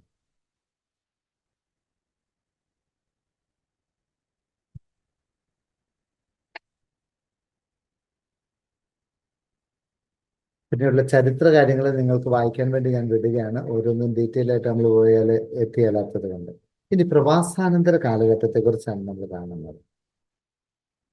അവിടെ 3 വിഭാഗങ്ങളായിട്ട് നമുക്ക് ചരിത്രത്തിൽ തിരിക്കാം. ഒന്ന് പേർഷ്യൻ ഭരണ കാലഘട്ടമാണ്. BC 538 മുതൽ 332 വരെയുള്ള കാലഘട്ടമാണ്. 2 ഗ്രീക്ക് ഭരണത്തിന്റെ കാലഘട്ടമാണ്. അവിടെ 332 മുതൽ 63 വരെ 3 റോമൻ ഭരണം BC 63 മുതൽ AD 135 വരെ കാലഘട്ടത്തിൽ. ഈ കാലഘട്ടത്തിൽ എന്താണ് സംഭവിക്കുന്നത്? BC 539 ബാബിലോണിനെ തോൽപ്പിച്ച് മധ്യ പൗരസ്ത്യ ദേശത്തെ ഏക വൻ ശക്തിയായിട്ട് ഉയർന്ന പേർഷ്യയുടെ രാജാവാണ് സൈറസ്. ഈ സൈറസിന്റെ കാലഘട്ടം വളരെയധികം പ്രാധാന്യം അർഹിക്കുന്ന ഒരു രാജഭരണമായിരുന്നു. തന്റെ സാമ്രാജ്യത്തിലുള്ള സകല പ്രവാസികൾക്കും താന്താങ്ങളുടെ ദേശങ്ങളിലേക്ക് പോയി അവരവരുടെ മതനിയമങ്ങളും സാംസ്കാരിക പാരമ്പര്യങ്ങളും അനുസരിച്ച് ജീവിക്കുവാൻ സൈറസ് രാജാവ് അനുവാദം നൽകുകയാണ്. 538 അദ്ദേഹം ഈ ഒരു വിളംബരം തന്നെ പുറപ്പെടുവിക്കുന്നുണ്ട്. അതിനെക്കുറിച്ചുള്ള സൂചന 2 ദിനവൃത്താന്തം 36, 22 മുതൽ 23 വരെയുള്ള വചനങ്ങൾ നമുക്ക് കാണാൻ സാധിക്കും. ഇതനുസരിച്ച് ഇസ്രായേൽക്കാർക്ക് പൂർണ്ണമായ മതസ്വാതന്ത്ര്യം ലഭിക്കുന്നു. മതസ്വാതന്ത്ര്യം മാത്രമാണ് ലഭിക്കുന്നത്, രാഷ്ട്രീയ സ്വാതന്ത്ര്യം അവർക്ക് ലഭിച്ചില്ല എന്ന് നമ്മൾ തിരിച്ചറിയാം. രാഷ്ട്രീയമായിട്ട് ഇസ്രായേൽക്കാർ പേർഷ്യൻ ആധിപത്യത്തിൽ തന്നെയായിരുന്നു. BC 332 മഹാനായ അലക്സാണ്ടർ പലസ്തീന കീഴടക്കുന്നതുവരെ ഈ അവസ്ഥ തുടർന്നു. ബാബിലോൺ പ്രവാസത്തിന് മുമ്പ് അവസാനത്തെ രാജാവായ സെദക്കിയായ്ക്ക് ശേഷം ഇസ്രായേൽ രാജാവോ രാജ്യഭരണമോ ഉണ്ടായിട്ടില്ല. കാലാകാലങ്ങളിൽ മാറി മാറി വന്ന വൻ ശക്തികളുടെ ആധിപത്യത്തിന് കീഴിലാണ് അവർ ജീവിച്ചത്. എന്നാൽ അവർക്ക് മതസ്വാതന്ത്ര്യമുണ്ട്. അപ്പോൾ ഈ പേർഷ്യൻ ഭരണകാലഘട്ടത്തിൽ എന്താണ് സംഭവിക്കുന്നത് വെച്ചാൽ, വളരെ പ്രധാനമായിട്ടും പേർഷ്യനിലെ ശക്തനായ സൈറസ് രാജാവ് ഇസ്രായേലിന് അവരുടെ മതാചാരങ്ങൾ അവരുടെ ഇഷ്ടമനുസരിച്ച് നടത്താനുള്ള അനുവാദം നൽകുകയാണ്. അവർക്ക് മതസ്വാതന്ത്ര്യം ലഭിച്ചു. പക്ഷെ രാഷ്ട്രീയമായിട്ട് അവര് പേർഷ്യൻ രാജാവിന്റെ ഭരണത്തിന് കീഴിലായിരുന്നതാണ്. ഈ കാലഘട്ടത്തിൽ ഉണ്ടാകുന്ന പ്രതിസന്ധികൾ എന്താണ്? ഇസ്രായേലിലെ അവരുടെ പ്രവാസത്തിന് ശേഷം അവർക്ക് തിരിച്ചു പോകാനുള്ള ഒരു അവസരം ലഭിക്കുകയാണ്. പക്ഷേ തിരിച്ചു പോകാനുള്ള അനുവാദം ലഭിച്ചെങ്കിലും 50 വർഷം ബാബിലോണിൽ വസിച്ച പലർക്കും തിരിച്ചു പോകാൻ താല്പര്യം ഉണ്ടായിരുന്നു. ഒരു നീണ്ട കാലഘട്ടം പ്രവാസത്തിൽ ജീവിച്ച ഇസ്രായേൽക്കാർക്ക്, അവിടെ നമുക്കറിയാം 50 വർഷം എന്ന് പറയുന്ന തലമുറകൾ മാറി എന്ന് നമുക്കറിയാം. പുതിയ തലമുറകൾക്ക് തങ്ങളുടെ പിതാക്കന്മാരെ വിട്ടുപോകുന്ന വാഗ്ദത്ത ഭൂമിയിലേക്ക് തിരിച്ചു പോകാനുള്ള താല്പര്യം ഉണ്ടായിരുന്നു. അവർക്കത് വലിയൊരു ആകർഷണമായി തോന്നിയില്ല. അതുകൊണ്ട് തന്നെ തിരിച്ചു പോകാൻ വളരെ ചെറിയൊരു അംഗസംഖ്യ ഉണ്ടായിരുന്നു. പ്രവാസികളുടെ വളരെ ചെറിയൊരു ഗ്രൂപ്പ് മാത്രമേ തിരിച്ച് വാഗ്ദത്ത ഭൂമിയിലേക്ക് പോയിട്ടുള്ളൂ. ഇനി തിരിച്ചു വന്നവരാകട്ടെ അവർക്ക് തന്നെ പ്രവാചകന്മാർ കണ്ട സമൃദ്ധിയും സമാധാനവും സംരക്ഷണവും അവിടെ ലഭിച്ചില്ല എന്നുള്ളതാണ് സത്യം. അവരുടെ അന്യാധീനപ്പെട്ടു പോയ വീട്, സ്വത്ത്, അതൊന്നും പലർക്കും തിരിച്ചു കിട്ടിയില്ല. അവരുടെ ജീവിതം വളരെ ക്ലേശകരമായിരുന്നു, മാറുകയും ചെയ്തു. തകർന്നു കിടന്ന ദേവാലയം വീണ്ടും പണിയാൻ ആരംഭിച്ചെങ്കിലും പല കാരണങ്ങളാലും നിർമ്മാണം പൂർത്തിയാക്കുവാൻ അവർ വളരെ വൈകി എന്നാണ് പറയുന്നത്. ഹഗ്ഗായി, സക്കറിയ പ്രവാചകന്മാരുടെ നിരന്തരമായ പ്രേരണയാൽ ദേവാലയം പണി തുടർന്നു. പക്ഷെ 515 പൂർത്തിയായി ഈ ദേവാലയം പണി. പക്ഷേ പിതാക്കന്മാരൊക്കെ സോളമന്റെ ദേവാലയം കണ്ട പ്രായമുള്ളവർക്കൊക്കെ ഈ ദേവാലയത്തിന്റെ ശോചനീയാവസ്ഥ കണ്ടപ്പോൾ വളരെയധികം നിരാശയുണ്ടായി എന്നാണ് പറയുന്നത്. അതുപോലെ തന്നെ അവിടെ വലിയ വരൾച്ചയും കൃഷിനാശവും ഒക്കെ ഉണ്ടായതുകൊണ്ട് ജനത്തിന്റെ സാധാരണ ജീവിതം വളരെ ദുരിതപൂർണമായിരുന്നു. അതുപോലെ തന്നെ വരുന്ന ഒരു സാമൂഹികമായിട്ടുള്ള ദുസ്ഥിതി എന്ന് പറയുന്നത് പാവപ്പെട്ടവരുടെ ഈ വേദനയും ദൈന്യതയും ചൂഷണം ചെയ്യുന്ന ഒരു വിഭാഗം അവിടെ ഉള്ളത്.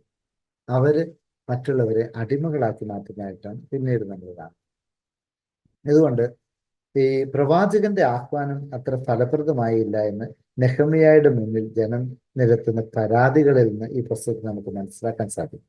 പ്രവാചകന്മാര് വാഗ്ദത്ത ദേശത്തെക്കുറിച്ചുള്ള വലിയ മോഹന സുന്ദര സ്വപ്നങ്ങൾ അവർക്ക് പകർന്നു കൊടുത്തു. പക്ഷെ യാഥാർത്ഥ്യത്തിൽ അവർ തിരിച്ചു വന്നപ്പോൾ അവർ കണ്ടത് അങ്ങനെ ആയിരുന്നില്ല. അതുകൊണ്ട് അവരുടെ പ്രതീക്ഷകൾക്ക് മങ്ങലേറ്റു എന്നുള്ളതാണ് അവരെ സംബന്ധിച്ചുണ്ടായ ഏറ്റവും വലിയ ഒരു പ്രതിസന്ധി എന്ന് പറയുന്നത്. അതുപോലെ തന്നെ 5-ാം നൂറ്റാണ്ടിന്റെ 2ാം പകുതിയോടെ വലിയൊരു മതനവീകരണം ആരംഭിച്ചു. അവിടെ എസ്ര എന്ന നിയമജ്ഞനും നെഹമ്യ എന്ന പേർഷ്യയുടെ പ്രതിനിധിയായ ഭരണാധിപനുമാണ് ഇതിന് ചുക്കാൻ പിടിച്ചത്, ഈ മതനവീകരണം. എസ്ര, നെഹമ്യ എന്നീ പുസ്തകങ്ങൾ ഈ കാലഘട്ടത്തിന്റെ ചരിത്രമാണ് രേഖപ്പെടുത്തിയിട്ടുള്ളതെന്ന് നമ്മൾ തിരിച്ചറിയുന്നു. യഹൂദ മതത്തിന്റെ പിതാവ് എന്നാണ് നിയമപണ്ഡിതനായി എസ്ര അറിയപ്പെട്ടിരുന്നത്. BC 458 ഒരു ഗണം പ്രവാസികളോടൊപ്പം ജെറൂസലമിലെത്തിയ എസ്രായിക്ക് ഒരേ ഒരു ലക്ഷ്യമേ ഉണ്ടായിരുന്നുള്ളൂ, അത് മതനവീകരണം എന്നുള്ളത്. അതായത് ഇസ്രായേൽ ജനത്തിന്റെ നഷ്ടപ്പെട്ടു പോയ മതാത്മക മൂല്യങ്ങളെ തിരികെ പിടിച്ച് അവരെ ദൈവത്തിങ്കിലേക്ക് നയിക്കുക. അതിന് നയിക്കണമെങ്കിൽ ഇസ്രായേലിന്റെ തനതായ മതാത്മക പാരമ്പര്യത്തിൽ വളരണം. അതുകൊണ്ടാണ് നമ്മൾ പറയുന്നത് ഈ പാരമ്പര്യമൊക്കെ വളരെ പ്രധാനപ്പെട്ടതാണ് നമ്മുടെ സഭാ ജീവിതത്തിലും. ചിലരൊക്കെ വലിയ മോഡേൺ ആയിട്ട് പ്രസംഗിക്കാൻ വേണ്ടി പറയും പാരമ്പര്യമൊന്നും നമുക്ക് ആവശ്യം. പക്ഷേ ഈ പാരമ്പര്യങ്ങളിൽ വലിയ പ്രാധാന്യമുണ്ട്. കാരണം ദൈവം നമുക്ക് നൽകിയ വലിയ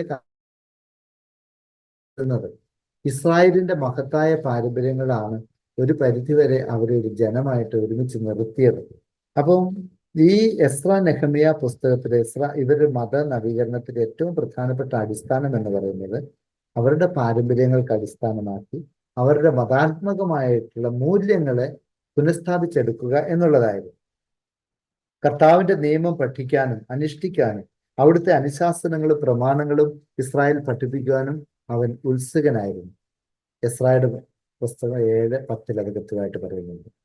അതുപോലെ പ്രവാസകാലത്തും അതിനുശേഷവും ഇസ്രായേൽ ജനത്തിനിടയിൽ കടന്നുകൂടിയ നിരവധിയായ അനാചാരങ്ങൾ തുടച്ചു നീക്കാനായിരുന്നു ഇസ്രായേലിന്റെ ആദ്യത്തെ ശ്രമം.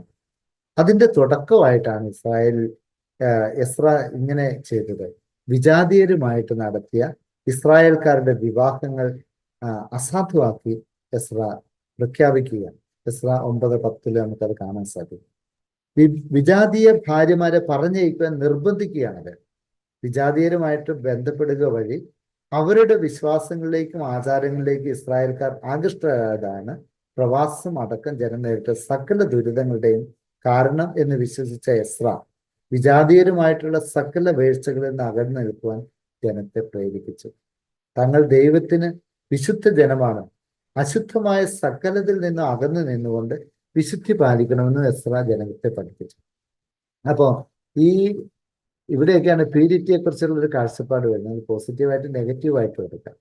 എന്തൊക്കെ പറഞ്ഞാലും നമ്മളുടെ ആചാരങ്ങളും അനുഷ്ഠാനങ്ങളും കൈവിടുമ്പോൾ നമ്മളുടെ ആ സ്വത്വബോധം നമുക്ക് നഷ്ടപ്പെടുന്നുണ്ടെന്നുള്ളതാണ് സത്യം. നമുക്ക് പിതാക്കന്മാരിലൂടെ പരമ്പരാഗതമായി പകർന്നു കിട്ടിയ ദൈവികമായ അനുഗ്രഹങ്ങളും പാരമ്പര്യങ്ങളും നമ്മളെ വിശ്വാസ ജീവിതത്തിൽ വളരുവാൻ വളരെയധികം സഹായിക്കുന്നുണ്ട്. പക്ഷേ അവിശ്വാസികളുമായിട്ടുള്ള കൂട്ടുകെട്ടിലൂടെ അല്ലെങ്കിൽ വളരെ പ്രത്യേകിച്ചുമായിട്ട് മറ്റു മതസ്ഥരുമായിട്ടുള്ള വിവാഹ ബന്ധത്തിലൂടെ ഇസ്രായേലിന്റെ തനതായ വിശ്വാസത്തിന് കോട്ടം സംഭവിച്ചു എന്നതാണ് പ്രവാസം പഠിപ്പിക്കുന്നത്. അതുകൊണ്ട് എസ്ര എന്ന മതനവീകരണത്തിന്റെ വക്താവ് ഈ വിജാതീയ ബന്ധങ്ങളെ ഉപേക്ഷിക്കാൻ അവരെ പ്രേരിപ്പിക്കുകയാണ്. അത് മറ്റു മതങ്ങളെ മോശമാക്കി കാണുവാനല്ല, സത്യത്തില് സ്വന്തം വിശ്വാസത്തെ അതിൻ്റെ ക്രിസ്ത്യൻ പ്യൂരിറ്റിയിൽ അതിൻ്റെ യഥാർത്ഥ സംശുദ്ധിയോടെ സംരക്ഷിക്കുവാനുള്ള ഒരു നിലപാടായിരുന്നു എന്ന് നമ്മൾ തിരിച്ചറിയേണ്ടതുണ്ട്. ആരാധനയുടെ ക്രമീകരണവും നവീകരണവുമാണ് എസ്ര ശ്രദ്ധ ചെലുത്തിയ മറ്റൊരു മേഖല. ലേവ്യരുടെ പുസ്തകത്തിൽ കാണുന്ന ബലിയർപ്പണം, തിരുനാൾ ആഘോഷങ്ങൾ, ശുദ്ധിയെ സംബന്ധിച്ച നിയമങ്ങൾ ഇവയെല്ലാം ഇന്ന് ലഭിച്ചിരിക്കുന്ന വിധത്തിൽ അന്തിമമായിട്ട് ക്രോഡീകരിക്കപ്പെട്ടത് ഈ കാലഘട്ടത്തിലാണ്. അപ്പൊ ഈ കാര്യങ്ങളൊക്കെ അവരുടെ ഇടയിൽ സാധ്യമായതിന്റെ കാരണം അവരുടെ മത നവീകരണത്തിനുള്ള അടിസ്ഥാനപരമായ മാറ്റങ്ങളായിട്ട് എസ്ര അവതരിപ്പിച്ചാണ് നമ്മൾ തിരിച്ചറിയുന്നത്. ബൈബിൾ ഗ്രന്ഥങ്ങളുടെ ക്രോഡീകരണവും അന്തിമ പ്രസാധനവുമാണ് ഈ കാലഘട്ടത്തിൽ നടന്ന മറ്റൊരു പ്രധാന സംഭവം. പഞ്ചഗ്രന്ഥം അവസാനമായി പ്രസിദ്ധീകരിച്ചത് ഈ കാലഘട്ടത്തിലാണ്.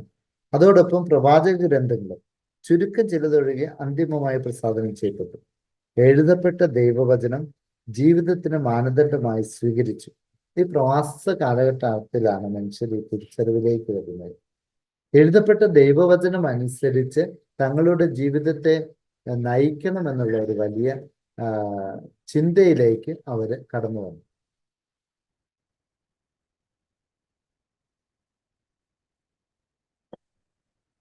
പുരോഹിതനും നിയമജ്ഞനുമായ എസ്രായോടുകൂടെ നിയമജ്ഞരായ പുരോഹിതരുടെ ഒരു സംഘവും ഉണ്ടായിരുന്നു. പുതിയ നിയമകാലത്തെ നിയമജ്ഞരുടെ ഉത്ഭവം നമ്മൾ സത്യത്തില് ഇവിടെയാണ് കണ്ടെത്തുന്നത്. പുരോഹിതന്മാരാണ് ജനജീവിതത്തിന്റെ സകല മേഖലകളിലും ആവശ്യമായ നിർദ്ദേശങ്ങൾ നൽകിയിരുന്നത്. ചുരുക്കത്തിൽ അത് പുരോഹിത ഭരണത്തിന്റെ കാലഘട്ടമായിരുന്നു. പ്രവാചകന്മാർ സാവധാനം അപ്രത്യക്ഷമാകുന്നതായിട്ട് നമ്മളിവിടെ കാണുന്നുണ്ട്. പുതിയ വെളിപ്പെടുത്തലുകളുമായി ആരെങ്കിലും വന്നാൽ അവരെ സ്വീകരിക്കാൻ ഈ ഭരണ സംവിധാനം ഒരുക്കമായിരുന്നില്ല. അവരെ വ്യാജ പ്രവാചകന്മാരായിട്ട് മുദ്രകുത്തി ഉന്മൂലനം ചെയ്യും. സംഖ്യ 13:1-6 വരെ പ്രവാചകത്വത്തോടുള്ള നിഷേധാത്മക സമീപനത്തിന്റെ ഉദാഹരണമാണ്. അതിന്റെ പ്രത്യേകതയായിട്ട് നമ്മൾ ഓരോന്നോടെ അവതരിപ്പിച്ചിരിക്കുന്നതാണ്. നിയമങ്ങളുടെ അക്ഷരാർത്ഥത്തിനും ബാഹ്യാനുഷ്ഠാനത്തിനും കൃത്യതയ്ക്കുമാണ് പുരോഹിതരും നിയമത്തിനും പ്രാധാന്യം കൊടുത്തത്. നിയമാവർത്തന പാരമ്പര്യവും പ്രവാചകന്മാരും ഉദ്ബോധിപ്പിച്ച ആന്തരികതയ്ക്കും സ്നേഹത്തിന്റെ പ്രമാണത്തിനും വേണ്ടത്ര ഊന്നൽ നൽകപ്പെടാതെ പോയി. തങ്ങൾ മാത്രം വിശുദ്ധരെന്ന ചിന്താഗതി ജനത്തിനിടയിൽ, പ്രത്യേകിച്ചും പുരോഹിത നിയമജ്ഞ നേതാക്കന്മാർക്കിടയിൽ പ്രചരിച്ചിരുന്നു.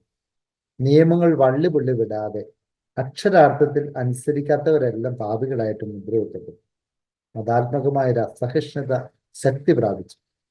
വിജാതീയരെ ഒന്നടങ്കം പുറന്തള്ളപ്പെട്ടവരും നിത്യശിക്ഷയ്ക്ക് വിധിക്കപ്പെട്ടവരുമായി പരിഗണിക്കാൻ തുടങ്ങി. ഒരുതരം ഗെറ്റോ മനോഭാവം അവരുടെ രൂപം നേടി. പ്രവാസകാലത്ത് ലഭിച്ച സാർവത്രിക രക്ഷയെയും മിഷണറി ദൗത്യത്തെയും സംബന്ധിച്ചുള്ള ഉൾക്കാഴ്ചകൾ അവഗണിച്ച് തങ്ങളിലേക്ക് തന്നെ ഉൾവലിയുവാനും ഒതുങ്ങിക്കൊടുവാനുമായി ഔദ്യോഗിക നേതൃത്വം ശ്രമിച്ചു. അത് ഈ പ്രവാസകാലത്തിന് ശേഷം തിരിച്ചു വന്ന ആളുകൾക്കിടയിൽ ഉണ്ടായ മാറ്റങ്ങളെ കുറിച്ചാണ് ഇവിടെ പറയുന്നത്. സത്യത്തിൽ ഇത് രണ്ടിന്റെയും കൂടെ ഒരു മധ്യത്തിലുള്ള മനോഭാവമായിരുന്നു അവർക്ക് വേണ്ടിയിരുന്നത്. പാരമ്പര്യത്തെക്കുറിച്ച് അഭിമാനിക്കുമ്പോൾ പോലും അത് പാരമ്പര്യത്തിന്റെ തടവറകളിലേക്ക് വിശ്വാസികളെ എന്നാ പറയേണ്ടത് അടിമകളാക്കി മാറ്റി. അതുപോലെ തന്നെ നവീകരണത്തിന് വേണ്ടി വാദിക്കുന്നതും എല്ലാ മൂല്യങ്ങളും, മതാത്മക മൂല്യങ്ങളും പാരമ്പര്യങ്ങളും ഒന്നടങ്കം ഉപേക്ഷിക്കാൻ ഇടവരും. അപ്പോൾ പിന്നെ വിശ്വാസം ബാക്കി ഉണ്ടാവില്ല. ഇതിന് രണ്ടിനും മധ്യേ ദൈവം പ്രവർത്തിക്കുന്നത് തിരിച്ചറിഞ്ഞ് പ്രവർത്തിക്കുകയാണ് വേണ്ടത് എന്ന് നമ്മൾ ഈ കാലഘട്ടത്തിലെ പുസ്തകങ്ങളോട് വായിക്കുമ്പോൾ മനസ്സിലാക്കാൻ സാധിക്കും. അതുപോലെ അടുത്ത പോയിന്റ് ജ്ഞാനപ്രസ്ഥാനത്തെ കുറിച്ചുള്ള വിവരണങ്ങളാണ്. ബൈബിളിലെ ജ്ഞാനഗ്രന്ഥങ്ങൾ എന്നറിയപ്പെടുന്ന ഗ്രന്ഥങ്ങളിൽ ജ്ഞാനമൊഴികെ ബാക്കിയെല്ലാം തന്നെ ഈ കാലഘട്ടത്തിലാണ് രചിക്കപ്പെട്ടത്. ഈ ജ്ഞാനത്തിന്റെ പുസ്തകങ്ങളിലെ സങ്കീർത്തനങ്ങളുടെ സമാഹരണവും ഈ കാലഘട്ടത്താണ് നടന്നത്.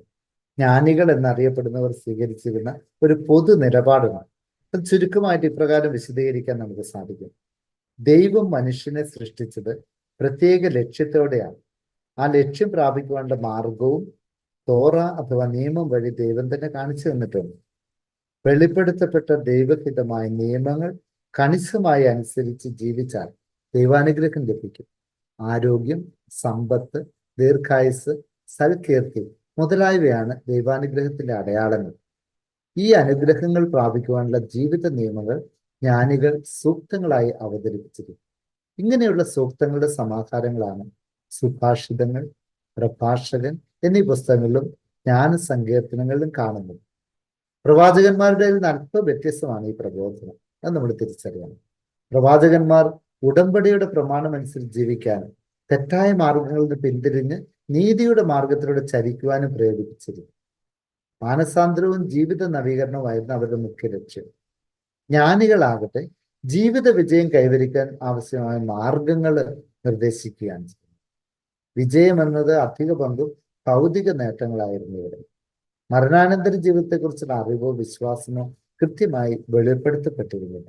ഈ ജ്ഞാനത്തിന്റെ പുസ്തകങ്ങൾ നമ്മൾ വായിക്കുമ്പോൾ കാണുന്നത് ഇത് പ്രവാസകാലത്തിന് ശേഷം രചിക്കപ്പെട്ടതാണ്.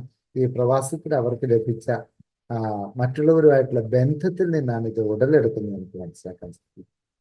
വിജാതീയരുടെ ഇടയ്ക്കുണ്ടായിരുന്ന അവരുടെ ജ്ഞാനങ്ങളിൽ നിന്ന് ഇസ്രായേൽ ഉൾക്കൊണ്ടുകൊണ്ട് ആ നല്ല കാര്യങ്ങൾ ഉൾപ്പെടുത്തി എഴുതപ്പെട്ടതാണ് ഈ ജ്ഞാനഗ്രന്ഥങ്ങൾ എന്ന് നമ്മൾ തിരിച്ചറിയണം.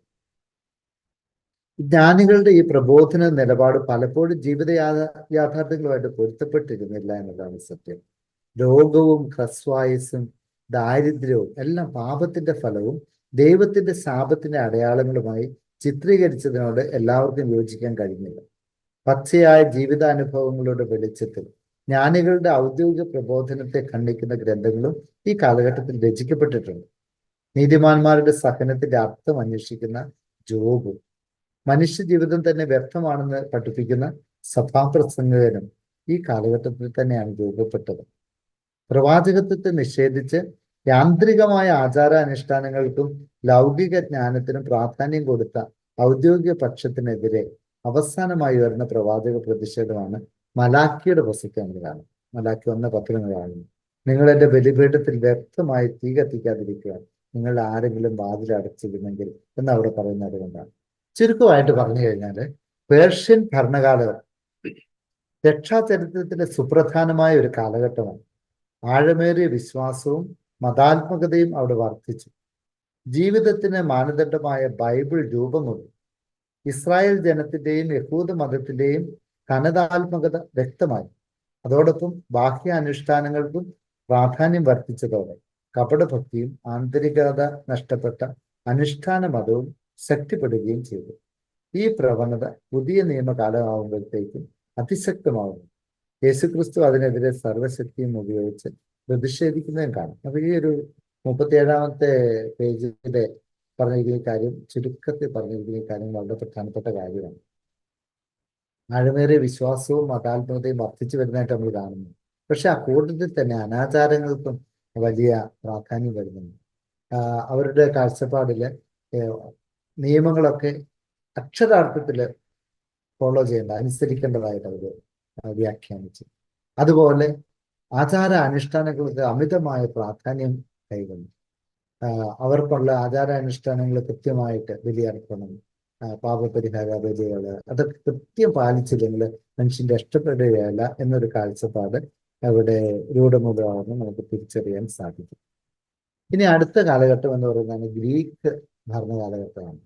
ഇതിനെക്കുറിച്ച് അധികം സമയം നമുക്ക് പറയാനില്ലാത്തത് കൊണ്ട് ഞാൻ ചുരുക്കിയാണ്. എൻ്റെ ചരിത്ര പശ്ചാത്തലവും യവനവൽക്കരണമൊക്കെ വിശദമായിട്ട് നിങ്ങൾ വായിക്കണം. ഈ ഗ്രീക്കിന്റെ ഭരണകാലഘട്ടത്തിൽ ഏറ്റവും പ്രധാനപ്പെട്ടതെന്ന് പറഞ്ഞാൽ അവര് ഈ ഗ്രീക്ക് ചരിത്രം, ഗ്രീക്ക് സംസ്കാരം അന്നത്തെ ഒരു കാലഘട്ടത്തിന്റെ തന്നെ ഒരു അഭിമാനമായി മാറിയത്. ഗ്രീക്ക് അറിയാവുന്നവൻ സംസ്കാരമുള്ളവനാണ് ചിന്തയിലേക്ക്. അതുകൊണ്ട് ആളുകളൊക്കെ സ്വന്തം ഇഷ്ടത്തിൽ തന്നെ ഈ യവന സംസ്കാരം സ്വീകരിക്കുവാൻ താല്പര്യരായി, ഗ്രീക്ക് ഭാഷ പഠിക്കാൻ സന്നദ്ധരായി, ഗ്രീക്ക് സംസ്കാരത്തിന് പ്രാമുഖ്യം നൽകി. അങ്ങനെ ഒരു ഗ്രീക്ക് ലോകം തന്നെ ഉണ്ട്. ഇന്ന് ഇംഗ്ലീഷ് ഉള്ളതുപോലെ തന്നെ അന്നത്തെ കാലത്തെ ഗ്രീക്ക് എല്ലാ രാജ്യങ്ങളിലേക്കും വ്യാപിക്കുന്നതായിട്ട്, പ്രസരിക്കുന്നതായിട്ട് നമുക്ക് കാണാൻ സാധിക്കും. ഇസ്രായേലിൽ ഈ യവന സ്വാധീനം വളരെ വളരെ ശക്തമായി. അങ്ങനെ ഒരു തലമുറ കഴിഞ്ഞപ്പോൾ ഇസ്രായേൽക്കാർക്ക് ഹീബ്രു അറിയാവുന്നൊരു ഇല്ലാത്തൊരു സ്ഥിതിയിൽ തന്നെ കുറെ പേര് കുറഞ്ഞതായിട്ട് വരും. എന്നാൽ ഗ്രീക്ക് അറിയാവുന്നവർ കൂടിയുണ്ട്. അങ്ങനെയാണ് നമുക്ക് ചരിത്രത്തിൽ മനസ്സിലാക്കാൻ സാധിക്കും. സെപ്തജിന്ത വന്ന ഗ്രീക്ക് ബൈബിളൊക്കെ എഴുതപ്പെടുന്നത്, ട്രാൻസ്ലേഷൻ നടക്കുന്ന നമ്മൾ കാണുന്നുണ്ട്. 40-ാമത്തെ പേജിൽ അത് വിശദമായിട്ട് പറഞ്ഞിട്ടുണ്ട്. 1-2 തലമുറ കഴിഞ്ഞപ്പോഴേക്ക് യഹൂദരുടെ മാതൃഭാഷയായ ഹീബ്രു അറിയാവുന്നവര് വിരളമായി മാറി. എല്ലാവരുടെയും സംസാര ഭാഷ ഗ്രീക്കായിരുന്നു. അതിനാൽ തങ്ങളുടെ വിശുദ്ധ ഗ്രന്ഥമായ ബൈബിൾ ഗ്രീക്ക് ഭാഷയിലേക്ക് വിവർത്തനം ചെയ്ത് ആവശ്യമായി വന്നു. BC 2-ാം നൂറ്റാണ്ടിന്റെ അവസാനത്തോടെ രൂപം കൊണ്ട ഐതിഹ്യം അനുസരിച്ച് ഈജിപ്ത് രാജാവായ ടോളമി II ഫിലാദേഫോസ് ആണ് ബൈബിളിന്റെ ഗ്രീക്ക് വിവർത്തനത്തിന് മുൻകൈ എടുത്തതും ചെലവുകൾ വഹിച്ചതും. ഇസ്രായേലിലെ 12 ഗോത്രങ്ങളിൽ നിന്നും ഗോത്രത്തിന് 6 പേരെ വീതം തെരഞ്ഞെടുത്ത് അലക്സാണ്ട്രിയയിലേക്ക് അയച്ചു. അങ്ങനെ 72 പേര് അല്ലെങ്കിൽ 70 പേര്, അത് നമുക്ക് ഉറപ്പില്ല ഇപ്പം, 70 ദിവസം കൊണ്ട് തയ്യാറാക്കിയതാണ് ഈ സപ്തതി അല്ലെങ്കിൽ സെപ്തജിന്ത എന്നറിയപ്പെടുന്ന ഗ്രീക്ക് വിവർത്തനം എന്ന് നമ്മൾ മനസ്സിലാക്കുക. ഇതിന്റെ ഡീറ്റെയിൽസിലേക്ക് പോകാൻ സമയം കുറവായതുകൊണ്ട് ഞാൻ ബാക്കി നിങ്ങൾക്ക് വായിക്കാൻ വേണ്ടി വിടുകയാണ്. ഇനി അന്നത്തെ കാലത്തുണ്ടായ മതാത്മക മുന്നേറ്റങ്ങൾ എന്തൊക്കെയാണ്?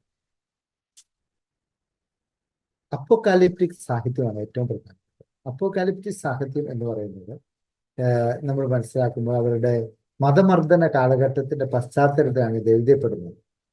ഈ ഗ്രീക്ക് കാലഘട്ടത്തിൽ ആദ്യമൊക്കെ സ്വാതന്ത്ര്യം ഉണ്ടായിരുന്നെങ്കിൽ പിന്നീടുള്ള ചരിത്രം നമ്മളെ പഠിപ്പിക്കുന്നത് അന്ത്യോക്കസ് IV കീഴിൽ നടന്ന മതപീഡനങ്ങളെ പറ്റിയൊക്കെ നമ്മളെ പഠിപ്പിക്കുന്നത്.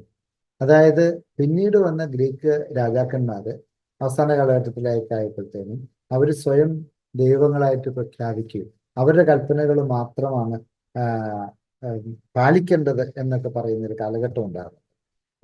എപ്പിഫാനസ് എന്ന പേര് സ്വീകരിച്ച അന്ത്യോക്കസ് IV നിർബന്ധമായ യവനവൽക്കരണം ഒരു നയമായിട്ട് സ്വീകരിച്ചു. ആദ്യമൊക്കെ അത് മനുഷ്യർ സ്വന്തമായിട്ട് സ്വീകരിക്കുകയായിരുന്നു.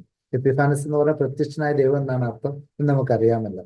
അത് ഈ രാജാക്കന്മാരുടെ വളരെ കഠിനവും നിശ്ചിതമായ നിയമങ്ങൾ അനുസരിച്ച് ഈ ഇസ്രായേൽക്കാർക്ക് സ്വന്തം ജീവിതത്തെ നയിക്കാൻ സാധിക്കാത്തൊരു സ്ഥിതിവിശേഷം ഉണ്ടാക്കി എന്നാണ് നമ്മൾ പഠിപ്പിക്കുന്നത്.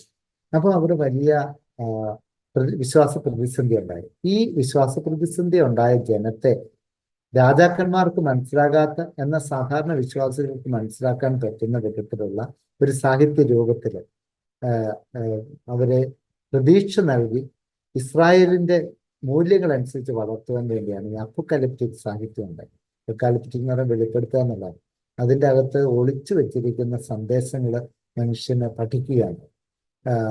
ഭരണാധികാരികൾക്ക് തിരിയുകയുമില്ല, എന്നാൽ ഇത് വായിക്കുന്ന ഇസ്രായേൽക്കാരന്, വിശ്വാസിയായ മനുഷ്യന് അതിൽ ഉൾപ്പെട്ടിരിക്കുന്ന സന്ദേശം എന്താണ് തിരിച്ചറിയുകയും ചെയ്യാം. അതിനാണ് ഈ അപ്പോക്കലിപ്റ്റിക് സാഹിത്യങ്ങൾ ഉടലെടുത്തത്. അങ്ങനെയാണ് അതിന്റെ സത്യത്തിൽ വെളിപ്പെടുത്തൽ എന്നാണ് ഈ പദത്തിന്റെ അർത്ഥം തന്നെ എന്ന് നമുക്ക് മനസ്സിലാക്കാൻ സാധിക്കും. ഈ അപ്പോക്കലിപ്റ്റിക് സാഹിത്യത്തിലൂടെ ഗ്രന്ഥകർത്താക്കന്മാർ വളരെ പ്രധാനമായിട്ടും ശ്രമിച്ചത് മനുഷ്യ പ്രയത്നത്തിലൂടെ വ്യക്തിക്കും സമൂഹത്തിനും രക്ഷ കിട്ടുകയില്ല എന്ന ബോധ്യം വളർത്തുക എന്നുള്ളതാണ്.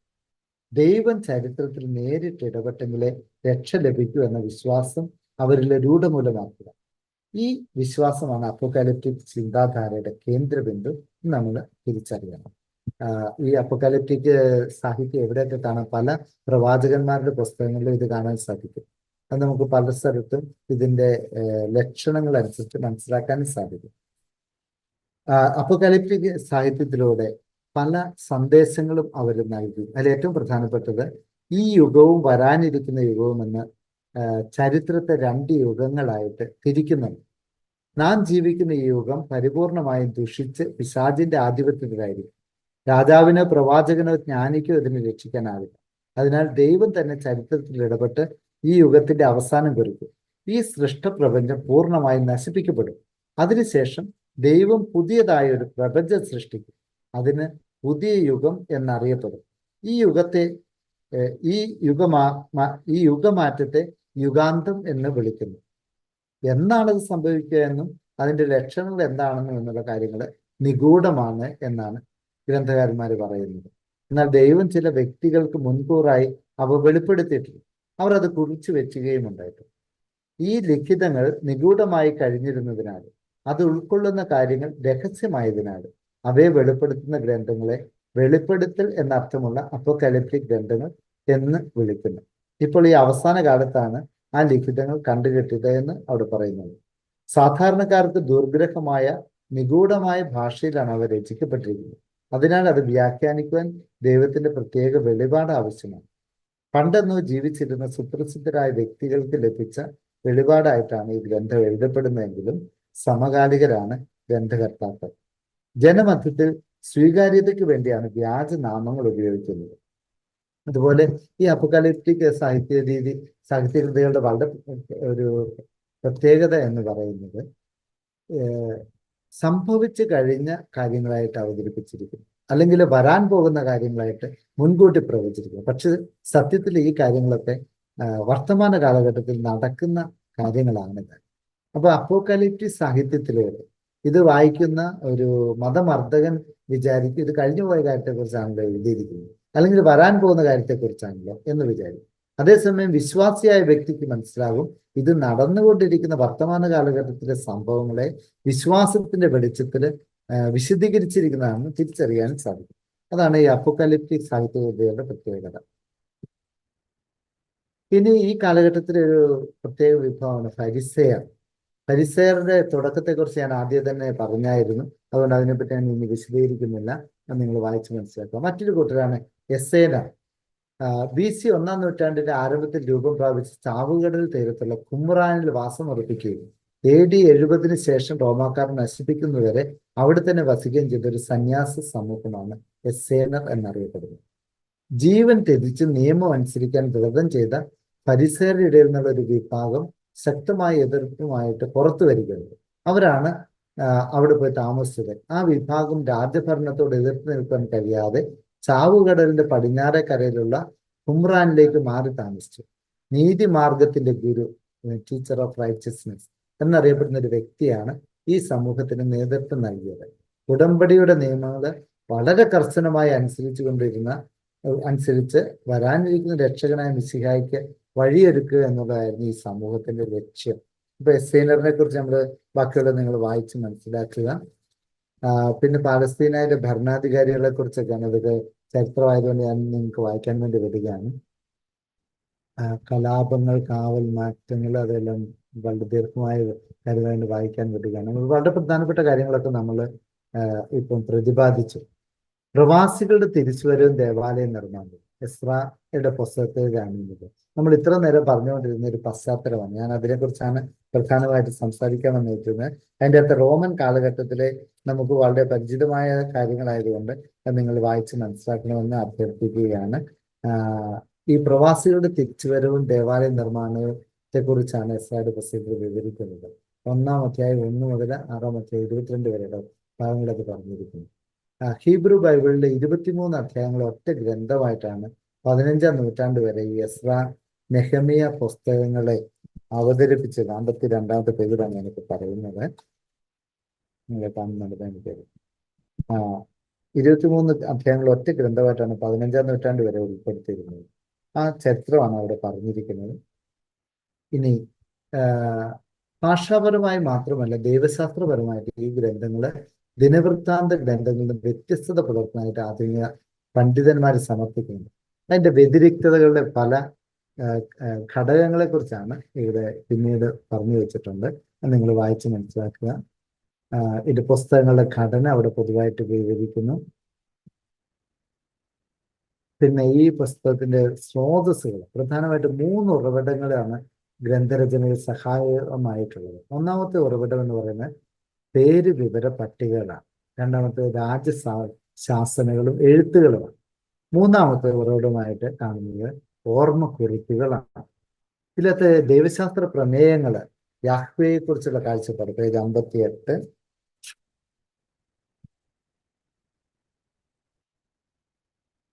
യാഹ്വേയെ കുറിച്ചുള്ള കാഴ്ചപ്പാടുകൾ നമുക്ക് തരുന്നു. ഞാൻ നേരത്തെ ഇതൊക്കെ കുറച്ച് സൂചിപ്പിച്ചാണ്ട് പിന്നെ വിസ്തരിക്കുന്നത്. പിന്നെ ദൈവത്തിന്റെ അചഞ്ചലമായ വാഗ്ദാനങ്ങൾ, ദൈവം എപ്പോഴും വിശ്വസ്തനാണ് എന്നുള്ള കാഴ്ചപ്പാട് ഈ പുസ്തകം അവതരിപ്പിക്കുന്നു. ഉടമ്പടിയുടെ ദൈവം തൻ്റെ ജനം ഉടമ്പടിയിൽ നിന്ന് അകന്ന് അവിശ്വസ്തത കാണിച്ചാൽ ദൈവം എപ്പോഴും വിശ്വസ്തനാണ് എന്നുള്ള കാഴ്ചപ്പാടുണ്ട്. അതുപോലെ ഇസ്രായേൽ ജനത്തെ പ്രവാസത്തിൽ നിന്ന് തിരിച്ചെത്തിയവർ യൂദ, ബെഞ്ചമിൻ, ലേവി ഗോത്രങ്ങളിൽപ്പെട്ടവർ മാത്രമായിരുന്നെങ്കിലും തങ്ങളെ തന്നെ 12 ഗോത്രങ്ങളടങ്ങിയ മുഴുവൻ ഇസ്രായേലിന്റെ പ്രതിനിധികളായിട്ടാണ് യഹൂദരെ കണ്ടിരുന്നത്. 12 എന്ന സംഖ്യയ്ക്ക് എസ്രാ നെഹെമിയയിൽ പെടുന്ന പ്രാധാന്യത്തിന് കാരണം ഇതാണ്. അപ്പൊ ഇസ്രായേൽ ഈ തിരിച്ചു വന്നവരെ റെമനന്റ്, അതായത് ഈ ചെറിയൊരു ഗ്രൂപ്പ് തിരിച്ചു വന്നു, അവർ മുഴുവൻ ഇസ്രായേലിന്റെയും പ്രതിനിധികളായിട്ടാണ് ഈ പുസ്തകം കാണുന്നത് എന്ന് നമ്മൾ മനസ്സിലാക്കുന്നു. അതുപോലെ ഒരു 2-ാം പുറപ്പാട്, പ്രവാസാനന്തര കാലഘട്ടത്തിലെ ആരാധന ക്രമരീതികളും നിയമാനുഷ്ഠാന രീതികളും മനസ്സിലാക്കാനുള്ള ഏറ്റവും പ്രധാന ഉറവിടമാണ് എസ്രാ, നെഹെമിയ ഗ്രന്ഥങ്ങൾ. മോശയുടെ നിയമത്തോട് അചഞ്ചലമായ വിശ്വസ്തതയും ആരാധനാ അനുഷ്ഠാനങ്ങളുടെ കൃത്യതയും ഇവിടെ കൃത്യമായിട്ട് വിവരിക്കുന്നുണ്ട് എന്ന് നമുക്ക് മനസ്സിലാക്കാം. അതുപോലത്തെ കാര്യങ്ങളാണ് അവിടെ പറഞ്ഞിരിക്കുന്നത്. നമ്മൾ വായിച്ച് മനസ്സിലാക്കുക. പിന്നെ മിശ്ര വിവാഹത്തിനെതിരായ പോരാട്ടത്തെക്കുറിച്ചുള്ള കാഴ്ച. ഈ മിശ്ര വിവാഹത്തെക്കുറിച്ച് പറയുമ്പോൾ നമ്മളത് അസഹിഷ്ണുതയായിട്ട് ഒരിക്കലും കാണുന്നു. ഇതൊരു വിശ്വാസത്തിന്റെ തിരിച്ചുപിടിക്കലാണ് അവർക്ക്. വിശ്വാസം നഷ്ടപ്പെട്ട ജനത്തിന് എങ്ങനെ എപ്രകാരം അവർക്ക് വിശ്വാസത്തിൽ ഉറച്ചു നിൽക്കാമെന്നൊരു കാഴ്ചപ്പാട് കൊടുക്കുകയാണ്.